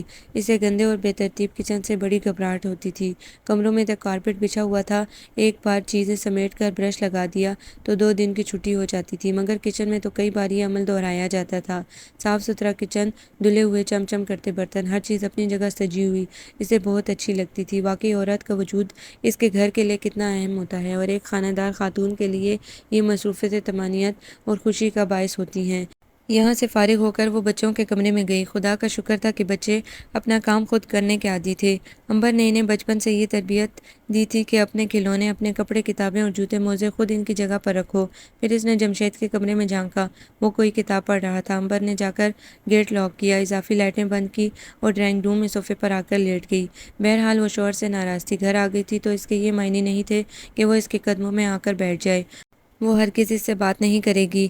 اس نے سمجھا کیا تھا، وہ کوئی لاوارث تھی، نہ سڑک پر پڑی ہوئی کوئی چیز جس کا مقدر ٹھوکریں اور لاتے ہوں۔ کچھ نہیں تو اس کے بچوں کی ماں تو تھی، ایک آیا اور ملازمت سمجھ کر ہی اسے عزت دی ہوتی۔ یہ سوچ کر پھر اس کی آنکھوں سے جھرجھر آنسو بہنے لگے۔ اس نے چہرہ دیوار کی طرف کر لیا۔ جمشید امبر کے چلے جانے پر سخت سراسیمہ ہو گیا تھا، اس خیال سے اور بھی کہ امبر واقعی نہ آئی تو کیا ہوگا۔ اس کے ساتھ بلا شبہ زیادتی ہوئی تھی۔ پھر جاتے وقت امبرین پہلی رات کا وہ وعدہ بھی اسے یاد دلا گئی تھی جب اس نے کہا تھا کہ اگر تم میری مزاج شناس بن کر رہو گی، اگر تم نے میری ہر ڈیمانڈ پوری کی، مجھے شکایت کا موقع نہ دیا، تو میں تمہارے ساتھ کوئی ناانصافی نہیں کروں گا۔ اور پھر ناانصافی کیسی ہوتی ہے؟ امبرین کی یہ بات تیر کی مانند اس کے اندر کھٹک رہی تھی۔ اس نے صحیح کہا تھا، میں نے ہر لمحے سے محرومی کا احساس دلایا۔ اس نے میری جھٹکیاں، میری پھٹکار اور گالیاں سنی، ہر کڑوی کسیلی بات برداشت کی۔ اس کی ضبط کی فصیلیں اٹھتی رہیں، اس کے باوجود ہر خدمت کے لیے تیار، ہر کام وقت پر کیا۔ میں نے جیسا کہا تھا کہ مجھے اپنے بچوں کے لیے ایک اچھی ماں چاہیے، اور اس نے اپنے بچوں کو اچھی تربیت دی، اخلاق، اقدار کی پاسداری کا سبق اور رشتوں کا احترام سکھایا۔ بیدار ہوتے ہوئے شعور کے ساتھ انہیں اپنی شخصی ذمہ داری کا احساس دیا۔ اسکول کے بعد انہیں پڑھاتی بھی تھی، اچھی کتابوں کے مطالعے میں ان کی مدد بھی کرتی تھی۔ اس نے شوہر کی محبتوں اور اس کے فرائض کی تکمیل اور بچوں کی بنیادی ضرورتوں کے علاوہ ان کے شوق، ان کے مشاغل، ان کی پسند، ان کے لباس اور تفریحات کا بھی پورا خیال رکھا تھا۔ دوستوں کے انتخاب میں بھی بچوں کی رہنمائی کی یہی وجہ تھی کہ بچے ماں سے زیادہ فری تھے، کبھی اس کی بات نہیں ٹالتے، مگر اپنی بیٹیوں کے سلسلے میں وہ بے حد حساس تھیں۔ کبھی کبھی وہ انتہائی جذباتی ہو کر شوہر کو ان کی طرف متوجہ کرنا چاہتی تو وہ بڑک اٹھتا تھا اور وہ رو پڑتی تھی۔ اس کی بیٹیاں، میری بیٹیاں، بیٹیوں کا تصور کر کے آج پہلی بار جمشید کی پلکیں بھیگی تھیں۔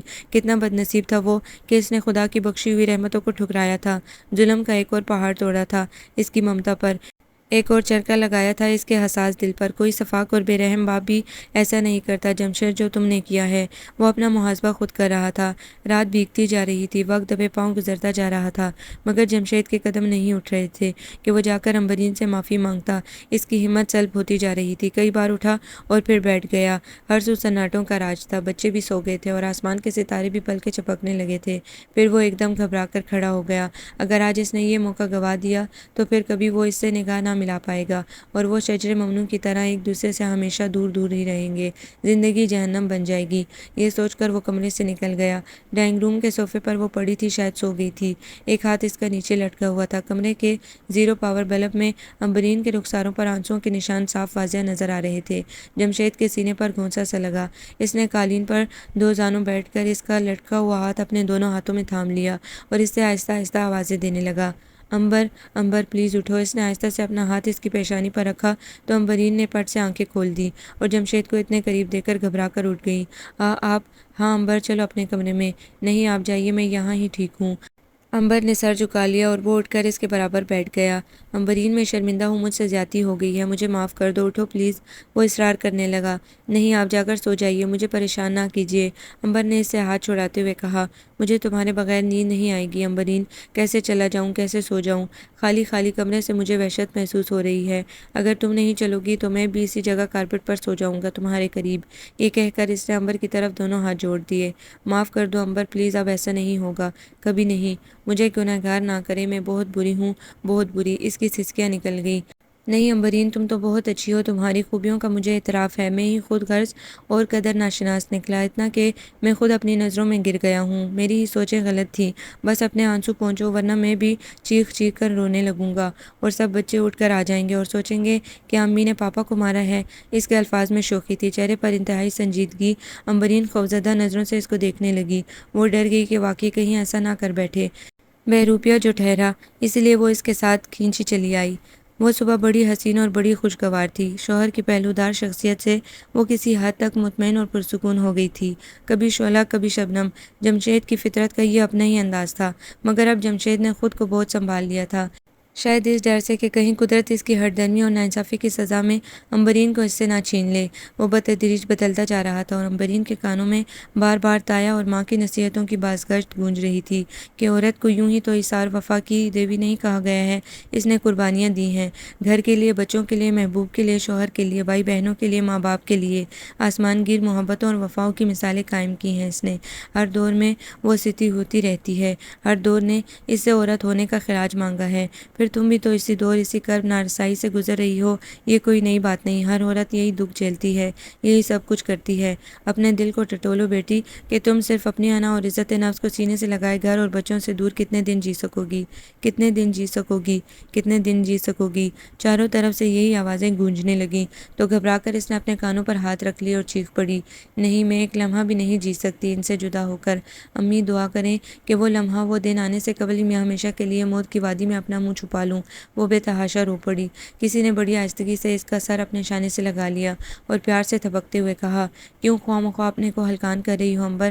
میں نے کہا نا کہ کائنات اور مون کو جلد تمہارے پاس لے کر آؤں گا، اب وہ ہمیشہ ہمارے پاس ہی رہیں گی، روحانہ سے میں نے بات کر لی ہے۔ جمشید نے اس کے آنسو پونچھتے ہوئے مسکرا کر کہا، کہاں ہیں میری بچیاں؟ امبرین نے اپنا رونا دھونا بھول کر شوہر کی طرف دیکھا اور وہ ہنس پڑا۔ اوفو، بتایا تو تھا کہ وہ اپنی چھوٹی پھپھو کے پاس گلشن گئی ہوئی ہیں، 2-3 دن میں آ جائیں گی، وہ مسکرایا۔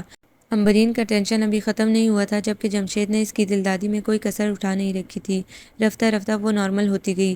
پھر ایک دن اس کی دونوں بیٹیاں کائنات اور مون آ کر اس سے لپٹ گئی، وہ ششدر رہ گئی اور اس نے انہیں بھینچ بھینچ کر جی بھر کر خوب پیار کیا، خوب روئی۔ سر اٹھایا تو سامنے اس کی نند روحانہ اور جمشید میٹھی میٹھی نظروں سے مسکرا مسکرا کر اسے دیکھ رہے تھے۔ دونوں ماں کے پہلوؤں سے لگ کر بیٹھ گئی، ان کے معصوم چہرے گلاب کی طرح کھلے ہوئے تھے۔ اب اپنی امانتیں سنبھالیے بھابھی، جمشید بھائی کتنے بےتاب ہو رہے تھے، روحانہ نے قریب آ کر اس کے شانے پر ہاتھ رکھ کر پیار سے کہا اور امبرین نے شکر گزاری سے اس کی طرف دیکھا اور آنسو بھری آنکھوں سے اس کی طرف دیکھ کر اس بات میں سر ہلا دیا۔ روحانہ ہنستی ہوئی چلی گئی تو جمشید نے دونوں بچیوں کو اپنے گلے سے لگا لیا اور پیار کرتے ہوئے بولا، میری جان، اپنے پاپا کو معاف کر دینا، کچھ حالات نے مجھے مجبور کر دیا تھا، میں تم پر توجہ نہ دے سکا۔ نہیں پاپا، پھپھو اور چچی جان نے ہمیں سمجھا دیا تھا کہ پاپا کو پریشان نہ کرنا۔ نہیں بیٹے، اب جی بھر کے مجھے پریشان کر سکتی ہو، اب میں تم سے دور رہنے کا تصور بھی نہیں کر سکتا، مگر اپنی امی کو منا لو، وہ اب تک مجھ سے ناراض ہیں۔ جمشید نے کنکھیوں سے امبرین کی طرف دیکھا جو بڑی کڑی نظروں سے اس کو گھور رہی تھی۔ جمشید نے ایک ایکا لگایا اور اٹھ کر چلا گیا۔ امبرین نے پھر دونوں بچیوں کو اپنے سینے سے لگا لیا۔ امی، کیا آپ پاپا سے ناراض ہیں؟ کائنات نے پوچھا۔ نہیں چندا، اب میں کسی سے ناراض نہیں، اب تم مجھے مل گئی، میری زندگی میں کوئی خلا نہیں رہا، سارے موسم جیسے بدل گئے ہیں۔ دل میں کتنے عہد باندھے تھے بھلانے کے اسے، وہ ملا تو سب ارادے توڑنا اچھا لگا۔ جس طرح عائشہ بیگم نے عمبرین کی پرورش اور تربیت کی تھی، اس کے لیے انہوں نے اس کی ہر خوشی، ہر خواہش کا خیال، خوبصورتی اور سادگی کا توازن قائم رکھا تھا، کبھی حد سے تجاوز نہیں ہونے دیا تھا۔ عمبر کو ہر طرح کی آزادی میسر تھی، وہ سہیلیوں کے گھر بھی جاتی تھی، ان کے ساتھ چھوٹی موٹی تقریبات میں بھی حصہ لیتی تھی، کبھی کبھی شاپنگ کے لیے بھی چلی جاتی تھی۔ جب اسکول سے کالج کا سفر شروع ہوا تو عائشہ بیگم اسے پاس بٹھا کر زمانے کی اونچ نیچ، خاندان اور ماں باپ کی عزت اور لڑکی کی شرم و حیا اور پاک دامنی پر اسے نہایت نرمی اور تدبر سے سمجھاتی رہتی اور کہتی، بیٹی تم ہرگز یہ بات مت بھولنا کہ تم کالج میں آ گئی ہو تو جو چاہو کرو، پیچھے کوئی دیکھنے والا نہیں، میری محبت، میری احتیاط، میری دعائیں ہر لمحہ تمہارے تعاقب میں رہیں گی، کبھی تم اپنے کو تنہا مت سمجھنا، یہ ہماری مجبوری، وقت کا تقاضا اور اللہ تعالیٰ کا فرمان ہے کہ علم حاصل کرو، خواہ مخواہ تمہیں کتنی دور ہی کیوں نہ جانا پڑے، اور میری بھی یہی خواہش تھی کہ تم پڑھ لکھ کر ایک اچھی اور متوازن زندگی گزارو، بس اس کا خیال رکھنا کہ کبھی میری تربیت اور اپنی عزت پر حرف نہ آنے دینا، اپنے راستے جاؤ، اپنے راستے آؤ، جن سہیلیوں کے ساتھ تم نے میٹرک کیا تھا وہ شریف پڑھے لکھے خاندان کی اچھی لڑکیاں ہیں، یقیناً ان کے ساتھ تمہارا آگے کا تعلیمی سفر بھی خوشگوار گزرے گا۔ اس طرح اس نے ماں کی ہر نصیحت کو پلوں میں باندھ لیا تھا۔ کبھی کبھی ایسا محسوس ہوتا کہ عائشہ بیگم اسے آوازیں دے رہی ہوں اور وہ چونک چونک پڑتی، خدا کے ساتھ وہ اپنی ماں کو بھی اپنا نگراں پاتی تھی۔ شاید یہ ان کی حد درجے محبتوں اور دعاؤں کا نتیجہ تھا کہ وہ ماں کو ہنستے بولتے اپنے سامنے دیکھتی تھی، جب وہ گھر جاتی تو انہیں اپنا منتظر پاتی تھی، بیٹی کو دیکھ کر سکون کی ایک لمبی سانس اس کے سینے سے نکلتی اور وہ وضو کرنے کے لیے چلی جاتی تھیں، شکرانے کے 2 نفل پڑھنے کے لیے، یہ ان کا روٹین تھا۔ کالج میں ان کی چوکڑی مشہور تھی۔ ستارہ ناصرہ، امیمہ اور عمبرین، ناصرہ اور ستارہ دونوں بہنیں تھیں، سید خاندان کی لڑکیاں تھیں جن کی پرورش خود ان کے دادا نے کی تھی۔ امیمہ کے والد ایک سرکاری آفیسر تھے، مگر انتہائی ذہانت دار اور ذمہ دار افسر، ان کی بیگمات بھی ایک دوسرے سے ملتی رہتی تھیں۔ اب اسی نہج پر عمبر اپنی بیٹیوں کی بھی تربیت کر رہی تھی، اور وہ کتنی بار جمشید کو اطمینان دلا چکی تھی کہ آپ بالکل وہم نہ کریں، یہ میری بیٹیاں ہیں، مجھے اپنی تربیت پر اعتماد ہے، میں انہیں کبھی گلناز اور فلکناز نہیں بننے دوں گی۔ اس کے باوجود جب وہ باہر نکلتی تو ان کے لباس، ان کے سنگار، ان کے انداز اور نشست و برخاست پر جمشید کی تنقیدی نظریں اٹھ جاتی تھیں، اور عمبرین مسکرا دیتی تھی۔ اسکول کے علاوہ لڑکیاں کہیں بھی جاتی، اس کے ساتھ کوئی نہ کوئی بھائی ضرور ہوتا تھا، کبھی وہ تنہا کہیں نہیں گئی۔ یہی احتیاطیں اور طریقے جمشید کو مطمئن کرتے چلے گئے۔ آج وہ اپنی ماں اور تایا جان کی نصیحتوں اور خوشگوار زندگی گزارنے کے اس فارمولے پر عمل کرتے ہوئے بے حد مطمئن اور مسرور تھی کہ قربانی اور سمجھوتے کے بغیر ایک متوازن اور اچھی ازدواجی زندگی گزارنا بڑا مشکل ہوتا ہے۔ اصل زندگی وہی ہوتی ہے جو دوسروں کے لیے ہو، اپنی زندگی آپ تو سب ہی جی لیتے ہیں، اپنی اپنی دنیا، اپنی اپنی ذات، ہاتھ میں اپنا سورج، آنکھوں میں برسات۔ ایک دن ٹی وی پر ماڈل شو دکھایا جا رہا تھا، جو لڑکی ناکافی لباس میں اپنی جیولری اور چپلوں کی نمائش کر رہی تھی۔ اسے دیکھ کر جمشید بری طرح چونک پڑا، پھر اس نے سامعین میں گلناز کو دیکھا، وہ بڑے پرجوش انداز میں تالیاں بجا رہی تھی۔ جمشید نے سختی سے اپنے ہونٹ بھینج لیے، اس کا خیال صحیح نکلا، وہ ماڈل لڑکی گلناز کی بیٹی شگفتہ ناز تھی، جس ماحول میں گلناز کی پرورش ہوتی تھی وہی ماحول اس نے اپنی بیٹی کو بھی دیا تھا۔ نہیں نہیں، میری مون اور میری کائنات ایسی نہیں ہو سکتی، اسے شوق سا پہنچا تھا، وہ ایک نیک فطرت اچھی ماں کی بیٹیاں ہیں، میرا انتخاب غلط نہیں تھا، مجھے عمبرین کی شکل میں ایک اچھی بیوی مل گئی تھی، میں اسے کھونے کا تصور بھی نہیں کر سکتا۔ وہ بھاری بھاری جی کے ساتھ اندر جا کر لیٹ گیا۔ دیکھی ہے اس کی آنکھ میں پہلی دفعہ نمی، یوں لگ رہا ہے جیسے سمندر اداس ہے۔ عمبرین کچن سے نکلی، ادھر ادھر دیکھا، جمشید اسے کہیں نظر نہ آیا، بچے اسٹڈی میں مصروف تھے۔ مدھم آواز میں ٹیپ پر کوئی خوبصورت دھن بج رہی تھی۔ اس نے کمرے میں جھانکا تو جمشید کو خلاف معمول لیٹا ہوا دیکھ کر پریشان ہو گئی۔ خیریت تو ہے، آپ یہاں کیوں لیٹے ہیں؟ طبیعت تو ٹھیک ہے آپ کی؟ عمبرین کی آواز نے جیسے سحر طاری کر دیا تھا، وہ مسکرا کر اٹھ بیٹھا، وہ جھکی ہوئی اس کی مزاج پرسی کر رہی تھی، گھبرا کر سیدھی ہو گئی، اور جمشید نے اسے اپنی باہوں میں قید کر لیا۔ یہ کیا، چھوڑیں، ابھی کوئی بچہ آ جائے گا۔ یار وہاں سے اسی لیے چلا آیا کہ تم کچن میں مصروف تھیں، 2 گھڑی تو آ کر پاس بیٹھ جایا کرو۔ یا اللہ، خیر کیا ہو گیا ہے آپ کو؟ وہ جھیمبی جھیمبی مسکراہٹ سے بولی۔ کچھ نہیں عمبر، کبھی کبھی سوچتا ہوں کہ میرا یہ گھرانہ، میری جنت، میرے بچے اور یہ خوبصورت خوش و خرم زندگی تمہاری ہی اثار محبت اور توجہ کی مرہون منت ہے، ورنہ میں جو ایک بگڑا ہوا انسان تھا، بہت ممکن تھا اور بگڑ جاتا، پھر میرے بچے کہاں جاتے، میری یہ جنت مجھے کہاں ملتی؟ اچھا، بس زیادہ جذباتی ہونے کی ضرورت نہیں، جیسا ہے سب اسی طرح ہوتا، مجھے خدا نے آپ کا مقدر جو بنا دیا تھا، پھر بگڑنے کا سوال ہی کہاں تھا۔ وہ مسکرائی۔ شاید تم ٹھیک کہتی ہو۔ اس نے دونوں ہاتھ دعا کے لیے اٹھا دیے۔ میری دعا ہے کہ تو عمر جاؤدا پائے، نہ تیری پاس غم و یاس بھی کبھی آئے۔ تو مسکرائے تو احباب مسکرا اٹھیں، تیرا وجود بہاروں کی جا کہلائے۔ آپ کو یہ ناول کیسا لگا؟ کمنٹس میں اپنے رائے ضرور دیں، ہمارے چینل کو لائک کریں، سبسکرائب کریں، شیئر کریں۔